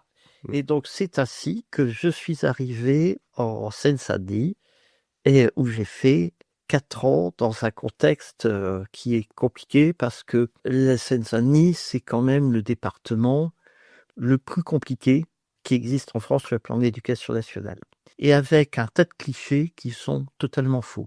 Chaque fois que, il se passerait quelque chose de moche, ça devrait être en Seine-Saint-Denis. Une anecdote, un jour, j'étais dans mon bureau, coup de téléphone de BFM. Voilà, il paraît qu'il y a un gamin qui vient de se faire défoncer à coups de marteau, sur le parvis devant le lycée de Clichy. Moi, j'étais au courant de rien, ça m'étonne. Bon, on dit quand même: «Écoutez, ça m'étonne, mais je vérifie». J'appelle la proviseure qui me dit: «Il se passe rien chez moi», voilà. Je rappelle BFM, le journaliste. Me dit: «Bah, écoutez, on est désolé, depuis on a vérifié. En fait, c'est dans le Clichy qui est dans les Hauts-de-Seine et pas Clichy-sous-Bois, mais en général, quand il y a un événement comme ça se passe en Seine-Saint-Denis». Voilà. Et donc, c'est très intéressant. Le contexte de la Seine-Saint-Denis pour les médias, c'est la guerre civile tous les jours. Et ça n'est pas sans conséquence pour les enseignants qui sont affectés. C'est-à-dire un enseignant qui est affecté dans l'académie de Créteil, il a peur de la Seine-Saint-Denis.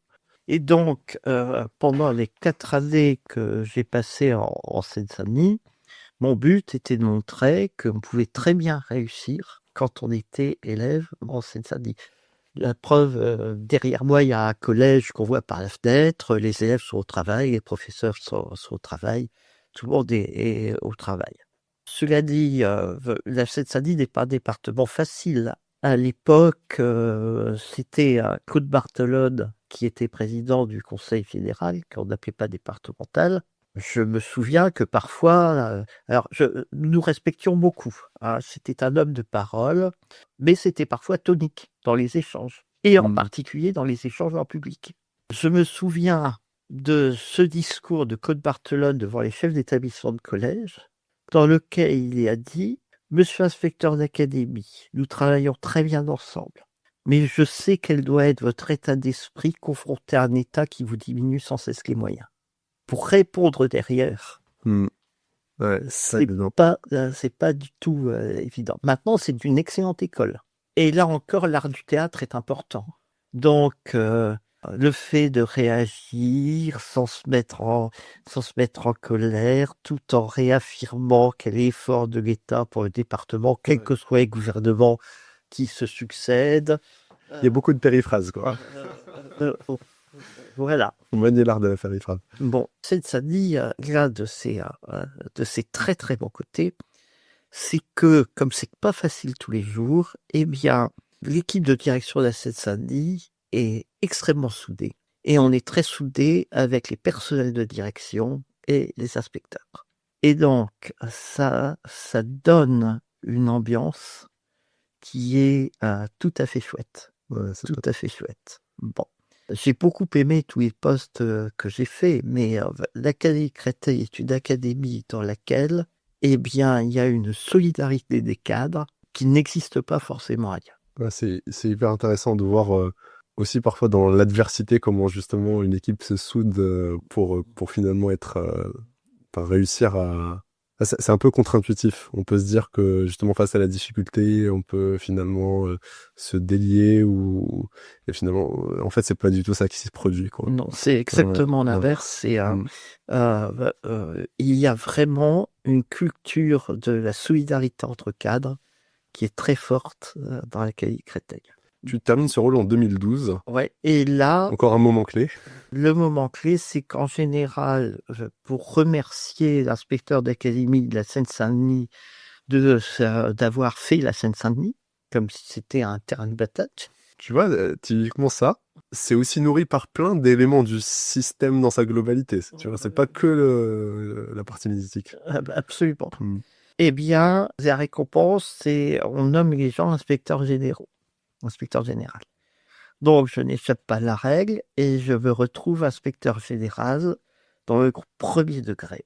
Quand on a eu l'habitude de l'action, passer dans un monde où on est, pour le coup, plus du tout dans la décision, c'est un peu compliqué. C'est un peu compliqué. J'ai vécu des bons moments et des moments plus moins faciles. Inspection générale pendant 2 ans et demi. Mais c'est pas le poste qui m'a le plus plu dans ma carrière. Alors en plus, comme j'étais le dernier arrivé, on m'a donné l'Académie de Toulouse à suivre. Pourquoi l'Académie de Toulouse? Parce que c'est la plus éloignée de toutes. Donc il n'y a personne qui en veut. Il n'y a personne qui en veut, parce que quand on est inspecteur général dans le groupe premier degré, on ne va pas qu'à Toulouse. Donc je me souviens d'être allé à Millau, d'être allé à Villefranche-de-Rouergue, d'être allé à Gordon. Je me souviens que j'avais un rendez-vous un lundi matin à Cahors à 8h30. Et donc, j'ai pris le train de nuit en couchette qui arrivait à 5h du matin à Cahors. Mais là, moi, je pensais qu'à l'arrivée du train à 5h du matin, le buffet de la gare serait ouvert pour me réfugier. Ben non. Donc, je me suis retrouvé sur un banc. Tout ça. De sacrées aventures, quand même. Bon, on comprend que ce soit pas forcément numéro 1 sur la liste. C'était rigolo, mais j'ai quand même eu beaucoup de fonctions qui étaient des fonctions de responsabilité et d'action dans lesquelles on voit ce qu'on fait et on voit le résultat de ce qu'on fait. L'inspection générale a un rôle déterminant de contrôle du système et de réflexion sur le système éducatif, mais elle fait des rapports dont il faut rappeler que le ministre peut ou pas les rendre publics, ou peut ou pas, eh bien, en appliquer les conclusions. Bon.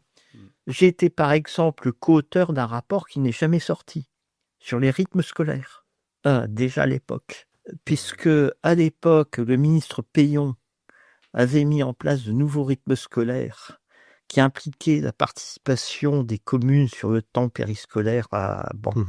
Le rapport que j'ai fait avec des collègues n'est jamais sorti parce qu'il contenait des éléments qui pouvaient, à l'époque, ne pas plaire totalement.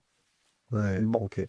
voilà. Donc il faut accepter de vivre, en fait, finalement, un job loin du terrain, alors que c'était le terrain qui te nourrissait. Quand tu allais sur le terrain, tu finissais à 5h du mat à Cahors pour faire parfois des rapports qui n'étaient... En tout cas, il n'y avait pas de fin, enfin, il n'y avait pas de conséquences, parfois pas de conséquences. Pas de conséquences. Question, pardon, là-dessus, pour comprendre, tu disais que c'était la suite logique parce que c'est une sorte de tradition de proposer ce poste-là à quelqu'un voilà, qui sort de la Seine-Saint-Denis. Mais est-ce que tu avais conscience de ça? Ou est-ce que tu étais obligé de prendre ce job parce que c'est comme ça que ça se faisait? En gros, la différence entre inspecteur d'académie et inspecteur général, c'est que c'est pas le même grade. Inspecteur général, à l'époque, c'était au-dessus. En fait, ça ne se refuse pas. Ça se refuse pas. Très Voilà. clair, ok. Alors maintenant, j'ai fait quelque chose de très intéressant qui m'a beaucoup servi pour la suite, mais je savais pas que ça allait me servir. C'est que j'ai vu fonctionner beaucoup de classes du premier degré. Tu vas voir dans quel contexte ça m'a resservi. En fait, le fait d'aller voir des classes de mathématiques, de français, voir de l'EPS, voir des langues vivantes, voir comment le maître fait, des réactions des gamins, etc., ça m'a beaucoup appris. À l'époque, je ne savais pas que ça allait me servir, mais ça m'a énormément servi dans mon métier de recteur. Et donc, même si c'est pas le poste qui m'a le plus emballé de tous, il a été déterminant dans ce que j'ai fait par la suite. Ça, je pense, c'est un message qui est aussi assez fort parce que parfois, on a tendance à avoir justement, comme tu viens de le vivre, enfin, de raconter un moment où, bon, c'est pas le job de rêve, quoi. Et à ce moment-là, j'ai l'impression, en tout cas, à force d'interviewer un certain nombre de personnes, que très souvent, a posteriori, on y trouve un intérêt que très nettement, au moment où on le vit, on le trouve pas. Et on a presque envie de se dire, bah, en fait, quand on vit ça, qu'on a conscience que c'est pas le job de rêve, de réfléchir et d'essayer de réaliser, bon, qu'est-ce qu'il y a quand même à prendre pour pouvoir au moins s'attacher à ça et de prendre, peut-être qu'on peut encore plus en tirer, quoi. Sur le moment, je ne savais pas que ces observations de classe allaient me servir dans un métier que je n'aurais jamais envisagé et qui allait m'arriver quelques temps plus tard. Très clair. Ouais, très clair. Tu as ces 2 ans d'inspecteur général. Et donc là, on est en 2014. Tu deviens sous-directeur à la direction de l'évaluation, de la prospective et de la performance. Est-ce que tu peux déjà nous expliquer donc, déjà comment est-ce que tu trouves ce rôle et qu'est-ce que c'est que cette direction? Voilà. Alors, j'ai expliqué d'abord ce que c'est la direction. C'est la direction qui s'occupe de tous les chiffres de l'éducation nationale, de toutes les études statistiques, de toutes les évaluations des élèves. Bref, c'est le thermomètre du système. Avec un fonctionnement très intéressant, puisque dans la sous-direction que j'avais, eh bien, il y avait à la fois des gens de l'éducation nationale et des gens de l'INSEE. Et j'ai retrouvé dans ce poste, finalement, ce que j'avais connu par le passé au ministère de la Défense, la fonction primo le grade. C'est-à-dire que j'avais des spécialistes hyper pointus de leur domaine, et mon rôle n'était pas de donner des ordres, mon rôle était de leur faciliter l'accomplissement de leurs tâches et de leurs chantiers. Parfois évident. En fait, comment je suis arrivé là? La dame qui, au niveau national, avait la responsabilité de l'éducation prioritaire au temps de Ségolène Royal, était devenue directrice de cette direction. Et donc, elle avait une vacance de poste de sous-directeur, et elle savait que je m'ennuyais à l'inspection générale, un peu, et donc elle m'a contacté en me disant, voilà, j'ai un poste pour toi. Et je lui ai dit, écoute, je suis embêté, ça a l'air d'être un job passionnant, Mais il s'agit de statistiques et moi, manier un tableau Excel, c'est quand même pas ma spécialité. Et les évaluations internationales, tout ça repose sur les échanges avec les pays étrangers. Il faut parler anglais. Et par rapport à ce que je disais tout à l'heure, je suis pas mieux placé pour... bon. Elle me dit, c'est pas de ça dont j'ai besoin. J'ai besoin de quelqu'un qui soit manager et qui connaisse l'éducation nationale. Je m'arrête juste là-dessus, et désolé, je te coupe. Parce que ce que tu as fait là, en fait, c'est un geste technique qui est très précieux à décortiquer.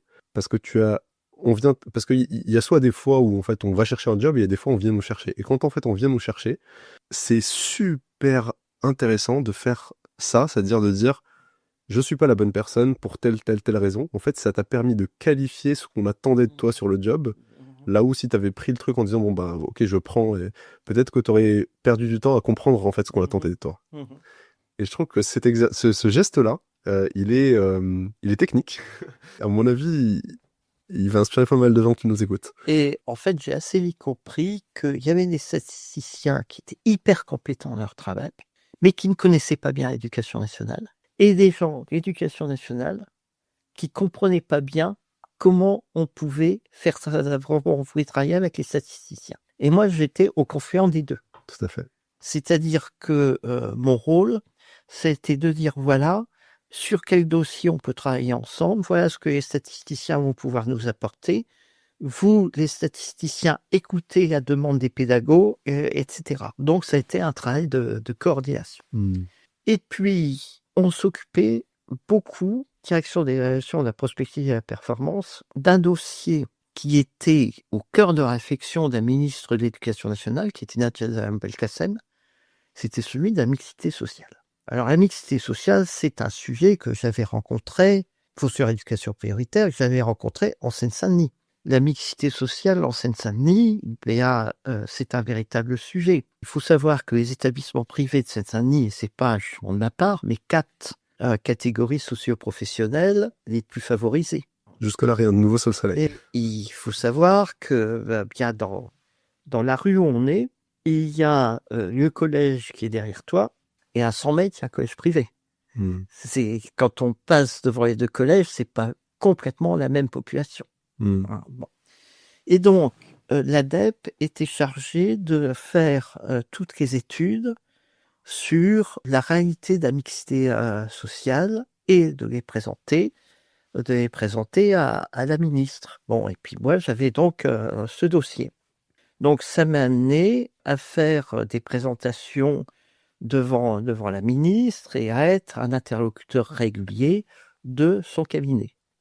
C'est-à-dire que là aussi, ça m'a permis d'avoir une visibilité. Oui, deuxième moment de visibilité important. Et donc, ça faisait 2 ans et quelques mois que j'étais à l'ADEP, et un vendredi après-midi, là, c'est quelque chose qui marque, eh bien, le directeur du cabinet Najat Belkacem m'appelle et me dit, voilà, je pense à vous pour être recteur à Limoges, vous avez 10 minutes pour dire oui. J'avais jamais envisagé que j'allais arriver dans la finale de la Ligue des Champions. C'est-à-dire que moi, je me voyais, j'avais 59 ans à l'époque, je me voyais finir ma carrière à l'ADEP, peut-être en passant de sous-directeur à chef de service qui est l'adjoint de la directrice.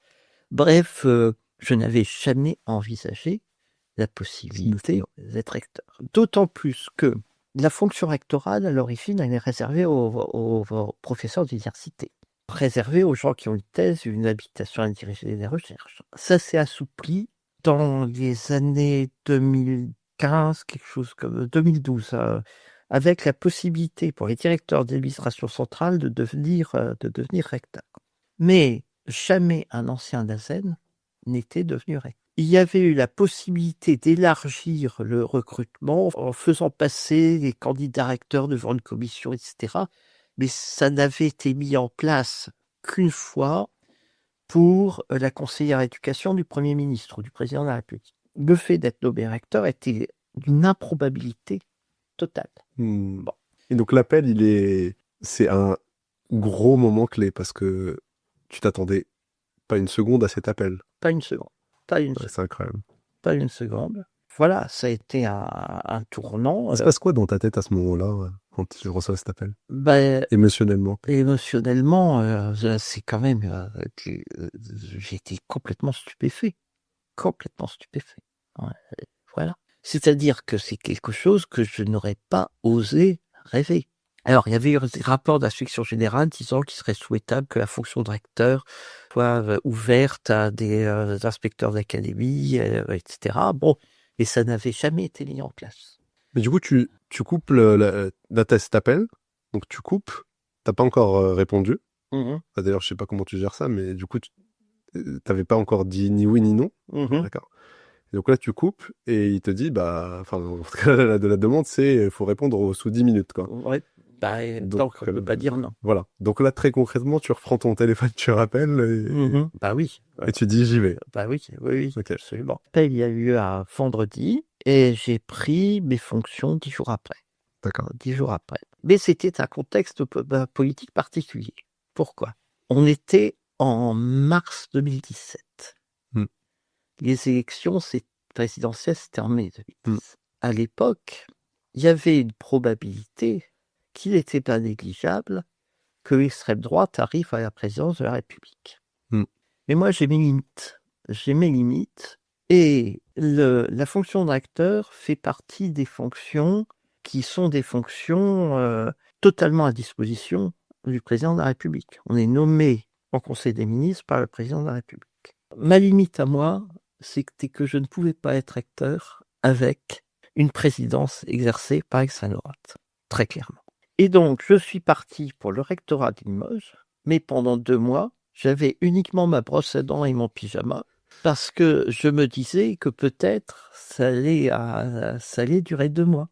J'avais dans ma tête, c'était très clair, c'était très clair. Si jamais j'apprenais le dimanche soir à 20h que c'était l'extrême droite qui arrivait à la présidence de la République, eh bien là, j'envoyais ma démission dans la foulée. Je ne voulais pas être recteur d'un gouvernement d'extrême droite. Voilà. C'était très clair, t'avais ta limite. J'avais ma limite. Et finalement, c'est pas ce qui est arrivé.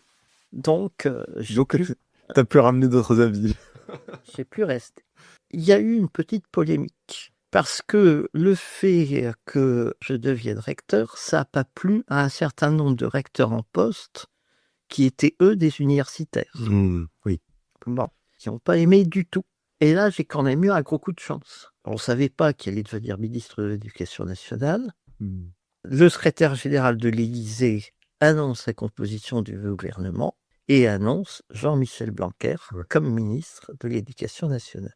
Et à la première réunion de recteurs qui a suivi, les mêmes collègues qui n'avaient pas du tout apprécié ma nomination ont découvert que Jean-Michel Blanquer me connaissait bien. Bon. Et pas que Jean-Michel Blanquer. Dans mes souvenirs, tu m'avais dit que tu avais aussi son directeur de cabinet. Son directeur de cabinet, Christophe Pierrot, que je tutoyais. Que tu avais managé, en fait, dans sa carrière. Bon, en plus, qui avait été... dont j'avais été tuteur quand il était devenu inspecteur. Bon. Et ce qui est d'ailleurs improbable, parce que quand on connaît la carrière de Jean-Michel Blanquer, il a été directeur de l'ESSEC pendant très longtemps. Donc, il n'arrive pas lui aussi par une voie classique. Donc, c'est improbable quand même. Tout à l'heure, je te disais que mes 2 ans à l'inspection générale, qui n'avaient pas été mon poste préféré, avaient été très importants parce que j'avais observé les classes d'école élémentaire. Et Jean-Michel Blanquer, à la première réunion de recteurs, dit voilà, le sujet aujourd'hui, c'est la réussite des élèves à l'école primaire. Je veux que les recteurs soient des recteurs du premier degré. Et à ce moment-là, il y a eu une sorte d'effarement dans la salle, parce que il faut bien dire que parmi les recteurs, des gens qui connaissent le premier degré, il n'y en avait pas beaucoup. Il n'y en avait pas beaucoup. Et donc... J'adore comment ça se retourne, en fait. Bah oui, voilà. Oui, j'ai un gros coup de chance. J'ai un gros coup de chance. Moi, j'étais bien à Limoges. J'étais bien. C'est une belle académie. Pour donner un ordre de grandeur, c'est 2 fois plus petit avec ces 3 départements que la Seine-Saint-Denis. Et puis, finalement, le job, je le connaissais. Mes postes précédents m'y avaient préparé. Mais à Noël, le ministre demande de passer le voir à son bureau. Et puis, il me dit, voilà, ça sera Créteil au mois de février. Et quand il m'a accompagné sur le perron, je lui ai dit, c'est un beau cadeau de Noël, monsieur le ministre. En fait, ça devait être à la fin du mois de février. Et les vacances de février étaient au milieu du mois de février. J'étais parti skier, je fais du ski de fond.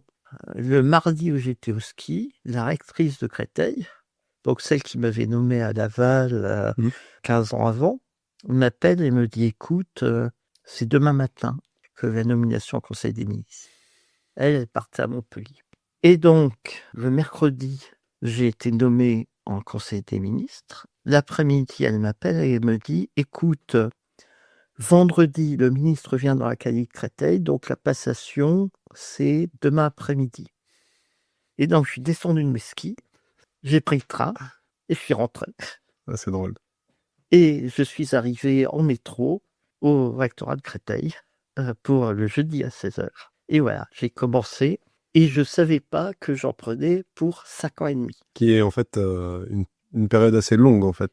C'est très long. Ouais. C'est très long. C'est pour l'Académie de Créteil, ce n'est pas le record, puisque le record, c'était entre 74 et 82, mais à une autre époque. Une autre époque. Donc, j'ai fait 5 ans et demi. Et avec quand même la période qui a été celle du Covid. C'est curieux, mais j'ai l'impression maintenant qu'on a oublié. Ouais, c'est assez fou. C'est assez fou. On a oublié. Je me souviens que le président de la République a dû parler un jeudi soir pour annoncer le confinement à partir du dimanche. Moi, j'ai demandé au cabinet ce qu'il fallait qu'on fasse.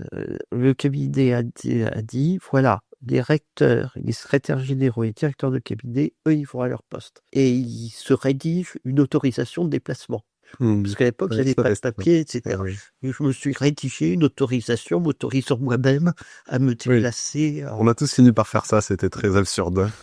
Je me souviens, le lundi matin, je vais au rectorat en voiture. La résidence du recteur est à Joinville, donc à 7-8 km du rectorat. Pas une voiture. J'arrive au rectorat, je me retrouve avec ma secrétaire générale et mon directeur de cabinet. On s'est dit, mais qu'est-ce qu'on fait maintenant? À l'époque, les visios, ça n'existait pas comme ça existe aujourd'hui. Aujourd'hui, on a l'impression qu'il s'agit simplement d'appuyer sur le bouton et puis ça marche. Oui, tout à fait. À l'époque, c'était pas comme ça. C'était une période très compliquée parce que il a fallu reconstruire des réseaux par téléphone, etc. Le ministre réunissait ses recteurs en visio et ça marchait à peu près tous les 48 heures. On faisait la liste de tous les sujets. Et puis, on avait aussi les réunions avec le préfet de région. C'était en audio, parce que la visio ne fonctionnait pas. C'était en audio. Il y avait le préfet de région, les préfets de département, le directeur de l'ARS, qui était Royer Rousseau. On a vite vu que ça évoluait mal. Je me souviens de cette réunion en audio à mardi après-midi, où le préfet de région a commencé à évoquer l'hypothèse de retenir les chambres froides de Rungis pour mettre les cadavres, parce que ça débordait. Bon, là, on s'est dit que voilà, c'était compliqué. C'est compliqué. Et moi, ce que j'ai beaucoup aimé, c'est la façon dont les gens réagissaient sur le terrain. Il y a eu des choses fabuleuses dont on n'a pas assez parlé. À La Courneuve, il y a un directeur d'école qui avait compris que s'il voulait avoir des relations avec les élèves, parce que les ordinateurs, ça va faire du virtuel, les gamins, ils n'ont pas d'ordinateur, il y a un smartphone des parents, etc. Il avait eu l'idée de déposer les devoirs au Franprix. Ok, ah oui, là on avait le droit d'être pour faire les courses, okay, c'est génial. Et donc les gamins apportaient leurs devoirs au Franprix. J'adore. Le directeur reprenait donc les cahiers, les ramenait à l'école, les maîtres passaient un à un, reprenaient les cahiers et ensuite ils rapportaient tout au Franprix. C'est génial. Bon, il y a eu des choses absolument incroyables en termes d'initiative, en termes de protection des populations. Des moments comme ça, justement, même au niveau politique, dans le type de rôle que tu as eu à ce moment-là. Enfin, je fais le pari, entre guillemets, que à un moment donné, c'est le pragmatisme qui prime, c'est résoudre les problèmes. Tout à l'heure, tu parlais de recteur du premier degré, certains qui se disent « Attends, qu'est-ce qu'il fait là ?» etc. Je pense que tout ça s'efface dans ces moments-là. Ça s'efface. Et du coup, finalement, même si c'est une période très difficile et dans l'adversité, tu vis quand même cette fonction-là pleinement parce que tu la vis aussi avec des gens qui tous essayent de trouver des solutions. Alors, je vais te donner un exemple. Il y avait un certain nombre d'écoles qui étaient restées ouvertes pour les enfants de soignants. Ok, oui. avec des maîtres volontaires. Et un jour, le préfet de la Seine-Saint-Denis, Georges-François Leclerc, qui est quelqu'un avec lequel je me suis parfaitement entendu, m'appelle et me dit: «Écoute Daniel, j'aurais besoin que tu m'ouvres les écoles pour les enfants de postiers». Je dis à Jean-François: «Écoute, c'est pas dans la consigne, qu'est-ce que je dis au cabinet du ministre? Pourquoi les postiers?» Il dit: «Voilà, parce qu'en Seine-Saint-Denis, les gens qui touchent le RSA, eh bien, la très grande majorité d'entre eux n'ont pas de carte de crédit. Ouais. Donc, si la poste n'est pas ouverte, eh bien, ils ne pourront pas toucher leur argent et ils ne pourront pas donc aller, aller au commerce, acheter l'essentiel, etc.» Et donc, c'est comme ça que j'ai pris l'initiative d'ouvrir les écoles pour les enfants de postiers. C'est produit qu'ici. Ça s'est produit qu'ici. Ah ouais. Ça s'est produit qu'ici. Pourtant, le cabinet nous avait bien mis en garde en disant: «Attention, parce que si vous commencez à ouvrir une telle catégorie, après, ça va arriver». Donc c'est les enfants de soignants, les enfants de pompiers, les enfants, etc. Bon, mais moi, à un moment, j'ai dit: «Bah, banco, on fait les enfants de postiers». On a été dans une période qui a été très dure à vivre, mais en même temps, ce sont les initiatives, prises localement qui marchaient, Oui, bien sûr. qui marchaient. Mais je trouve que c'est une belle période pour réaliser ça, parce que il y a toujours cette tension entre les décisions centralisées et les décisions locales, et parfois il y a du bon dans les deux, et voilà, ça dépend des situations, des types de décisions. Mais c'est vrai que ça a donné la part belle quand même aux décisions locales, typiquement le cas dont tu viens de parler. Un jour, je téléphone à un proviseur et il me dit: «Ah bah, ouais, vous savez, cher recteur, ce que je fais, c'est que je fais des visios avec tous mes profs, une fois par semaine». Je lui dis: «Mais ça marche?» Il dit: «Ben oui, voilà l'outil que j'emploie, mais il est pas très connu en France, et etc.» Je lui dis: «Ah oui, bah, vous me donnez les références, etc.» Et c'est comme ça que j'ai pu installer un outil de visio pour communiquer à cause d'un proviseur qui avait trouvé un outil qui marchait, et etc. Pragmatisme, Bon. encore une fois, c'est génial. Pragmatisme le plus total. Ouais, c'est génial. Bon, donc mais encore une fois, alors je dis pas que ça a été une période facile à vivre, hein, mais c'est une période dans laquelle l'initiative des gens a conduit à fabriquer du bien commun, en quelque sorte, Exactement. hein. C'était quelque chose de fabuleux. Donc j'ai vécu 5 ans et demi à Créteil de pur bonheur, en plus avec 2 chantiers extrêmement importants. Un chantier au sens propre, qui était le nouveau rectorat. Construire un nouveau rectorat en faisant un projet de service, en disant: «Voilà comment on va trouver un bâtiment», c'est pas simplement des mètres carrés. Comment on va trouver un bâtiment qui facilite le fonctionnement des services, et cetera. C'était absolument passionnant. Et puis l'Académie de Créteil, c'est l'Académie des Jeux olympiques. Pourquoi? Parce que, le village des athlètes, c'est, Saint-Ouen-Saint-Denis. C'est, le Stade de France pour les épreuves d'athlétisme. C'est la piscine olympique qui s'est construite à côté du Stade de France. C'est les épreuves paralympiques qui ont eu lieu dans toute la Seine-Saint-Denis, en particulier le cyclisme. C'est le canoë-kayak qui a eu lieu en Seine-et-Marne, à Vaires-sur-Marne. Dans le Val-de-Marne, il n'y a rien, sauf qu'il y a l'INSEP, qui est dans le bois de Vincennes. Alors, le bois de Vincennes appartient à Paris, mais ça, j'ai annexé le bois de Vincennes. Mais les élèves de l'INSEP, ils vont en scolarité à Saint-Maur et à Vincennes, donc dans les lycées de l'académie de Créteil. Donc, moi, je considérais que j'étais le recteur des Jeux olympiques. Et j'avais une stratégie derrière tout ça, qui était, voilà, l'Académie de Créteil a mauvaise réputation, les faits divers, etc. Les Jeux olympiques sont une chance pour l'image de l'Académie de Créteil. Tout à fait. Et j'ai beaucoup travaillé là-dessus avec les ministres des Sports successifs, Roxana Barricano et puis Amélie Oudéa-Castéra. Avec Roxana Barricano, on a fait le relais qui passait d'hôpital en hôpital en juin qui a suivi le Covid. On courait, bon, c'était très bien. Et Amélie Oudéa-Castéra, elle venait souvent dans l'Académie de Créteil, elle n'avait pas eu son expérience malheureuse à l'époque de ministre de l'Éducation nationale qui a pas très bien marché. Donc, j'ai conservé de l'Académie de Créteil Enfin, pour moi, ça a été 5 années fabuleuses et avec cette mission qui est que moi je disais à mes cadres et c'est encore resté, semble-t-il. Ça paraît d'ailleurs dans un post LinkedIn, dans les commentaires, la plus belle académie du monde. Pourquoi la plus belle académie du monde? Parce que c'est celle où les élèves, où les enfants ont le plus besoin de l'école.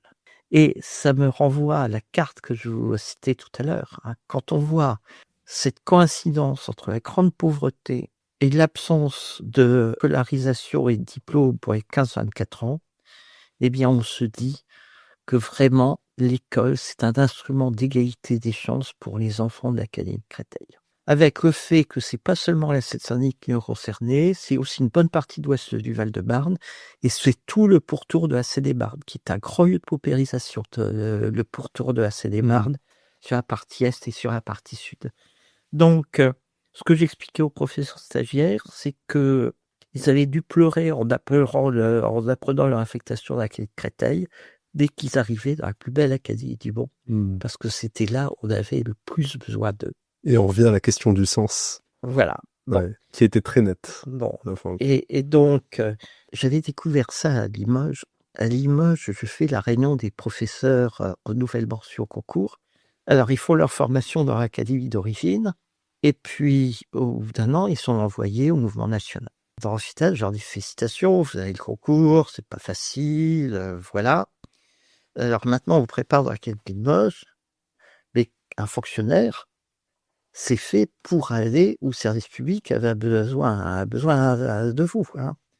Et donc, les académies où vous allez, où vous risquez d'aller l'année prochaine, c'est Lille, Amiens, Rouen, Versailles, Créteil. Non, monsieur, pas Créteil. Je savais pas que j'allais devenir recteur. Ah, expliquez-moi, pourquoi pas Créteil? Et à ce moment-là, il y a tous les clichés qui sont sortis. J'avais l'impression que dans la bouche des néo-professeurs de l'académie de Limoges, eh bien, Créteil, c'était la fin du monde tous les jours. Bon.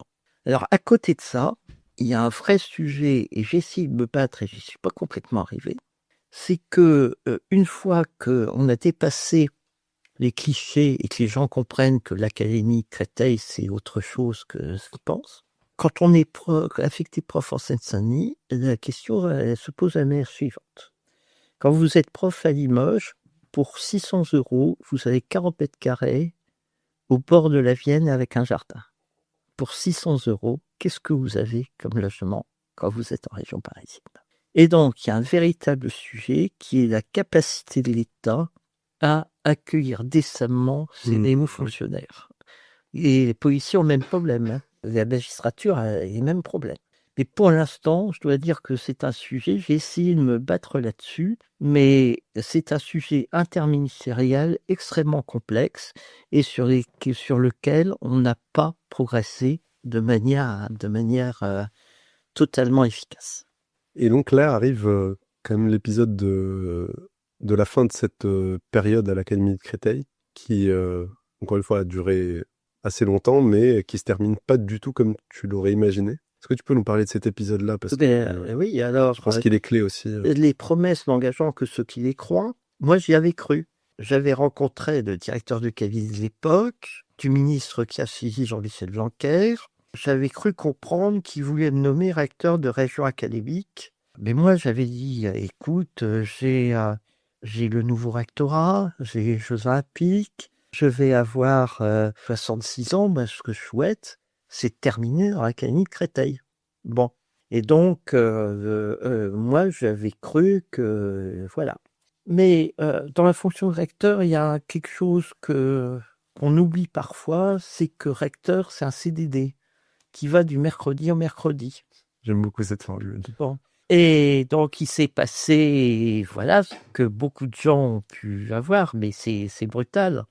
C'est le fait de recevoir un coup de téléphone dans lequel on dit, bah voilà, tu as une successrice en conseil des ministres, on te nomme président du conseil d'évaluation d'école, au revoir.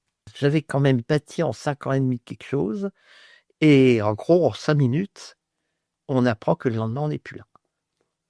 Moi, je trouve que c'est c'est d'une violence. Enfin, c'est un peu naïf, certainement, de le penser de ma part, mais quand même, je trouve ça fort. Enfin, Mais c'est-à-dire qu'on m'aurait dit 2 mois avant, écoute, 5 ans et demi en Seine-Saint-Denis, t'as fait ton temps, oui, on t'avait dit que, mais tu comprends. Je crois que j'aurais mieux vécu, hein, et puis j'aurais le temps de me préparer. Bon, et puis il y a des problèmes matériels qui se posent. C'est-à-dire que heureusement, j'avais appris du recteur Barois que quand on était recteur, il fallait toujours conserver un point de chute parce qu'on risquait de se faire virer du mercredi au mercredi, et il fallait pas être sans logement. Donc, on avait ce logement-ci qu'on n'évitait pas, mais enfin, trouver un déménageur au mois de juillet, c'est pas si évident que ça. Enfin, non, c'est complètement faux. voilà. Donc, c'est comme ça que j'ai quitté le rectorat de Créteil en moins de 24 heures. Et en plus, quand on connaît la suite de l'histoire où ce ministre a duré 3 semaines. 1 semaine. Ah, 1 semaine. Moi, je pensais 3. C'est encore pire que ce que je pensais. Il est parti à celle suivante. C'est ok. Il est parti à celle. Bon, Donc, bon. alors, cela dit, les 2 dernières années avant de cesser définitivement de mon travail au bout de 49 ans et 11 mois ont été tout à fait intéressantes. Et pardon, cessé, pris le café juste avant de démarrer. Tu m'expliquais qu'encore aujourd'hui, tu formes énormément de personnes, tu es sollicité. Enfin, tu n'as pas arrêté ton activité, c'est juste que cette partie de ta carrière est révolue. Bon, voilà. Alors, pour l'instant, on me demande encore de faire des choses. Voilà. Bon, j'ai passé 2 ans au conseil d'évaluation de l'école, qui est une instance qui a été voulue par la loi comme indépendante, avec des députés, des sénateurs, des personnalités qualifiées, pour avoir un regard sur le système éducatif et pouvoir dire ce qui se passe de bien à partir d'évaluation. Ce n'est pas du tout le même métier que la direction d'évaluation de la prospective et de la performance dont je parlais tout à l'heure, qui est une direction du ministère. Là, on est vraiment dans une instance qui a été voulue comme indépendante. La question, c'est que je me suis aperçu pendant ces 2 ans que ça dérangeait un peu qu'il y ait une instance indépendante qui commence à jeter un regard avec des élus et des personnalités qualifiées sur les résultats du système éducatif. Bon, un premier sujet. Deuxième sujet, j'ai été confronté à une période extrêmement compliquée. Pour tout dire, quand j'ai quitté mon poste à Créteil, c'est le ministre Papadia qui m'a fixé mes objectifs du conseil d'évaluation de l'école.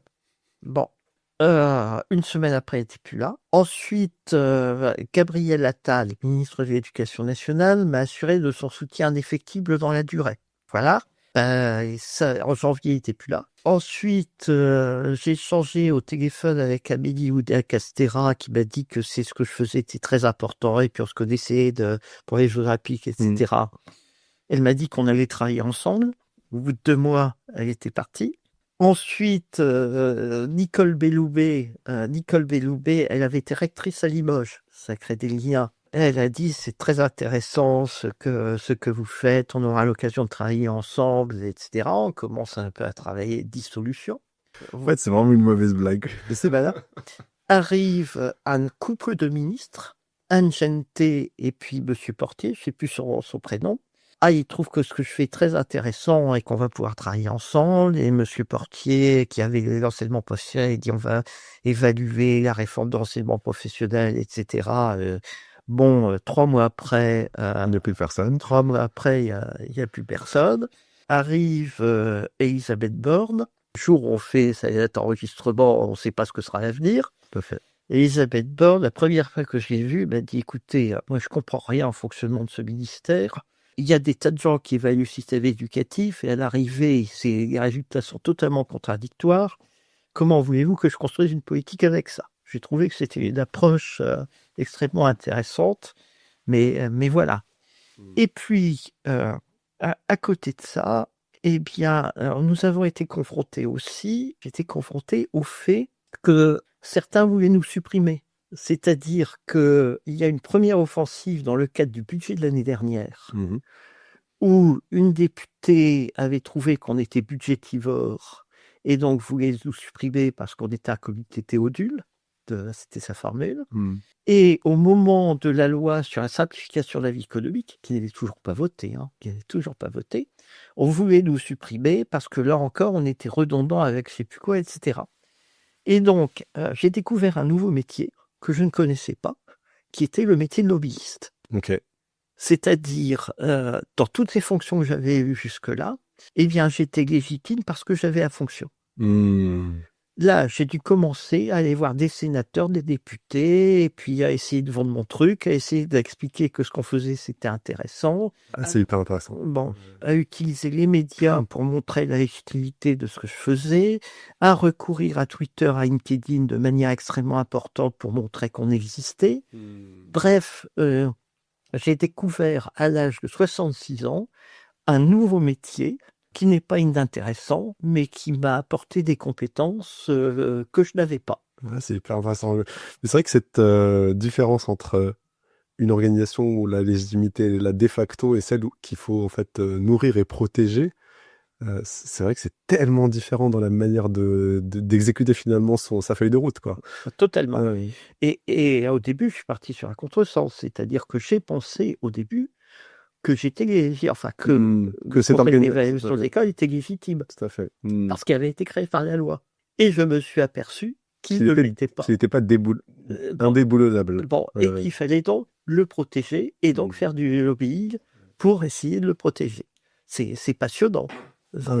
J'imagine. C'est passionnant. Bon, en gros, je me dis que maintenant que j'ai quitté le système, c'est le genre de compétences que j'ai acquises pendant ces 2 années en faisant là, c'est quelque chose que je pourrais investir dans le monde associatif où on est forcé de faire du lobbying. Tout à fait. Dans un monde où quand même les associations dépendent de crédits des uns et des autres qui sont de plus en plus rares et où on est forcé donc de montrer que ce qu'on fait c'est bien. Exactement. Bon, voilà. Mais ça me donnera peut-être quelques conseils aussi parce que si tu penses que ce qu'on vient de faire c'est bien,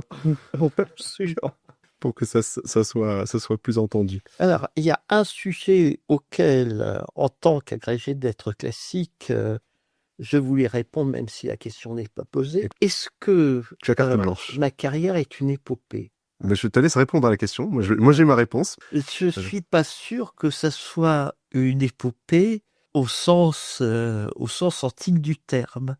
Dans l'épopée, il y a une sorte d'accomplissement par la bravoure, la gloire, etc. Là, tu l'as bien compris, je n'ai pas une carrière linéaire. J'ai eu une carrière qui a été faite de rebonds successifs, mais de rebonds au sens boule de billard, en quelque sorte, dans laquelle je n'avais aucun projet de carrière. Et à la fin, avec une reconstruction qui permet de donner a posteriori un sens et de montrer que finalement, tous mes postes se sont enrichis les uns des autres, avec des compétences que j'ai développées successivement et que j'ai pu réinvestir.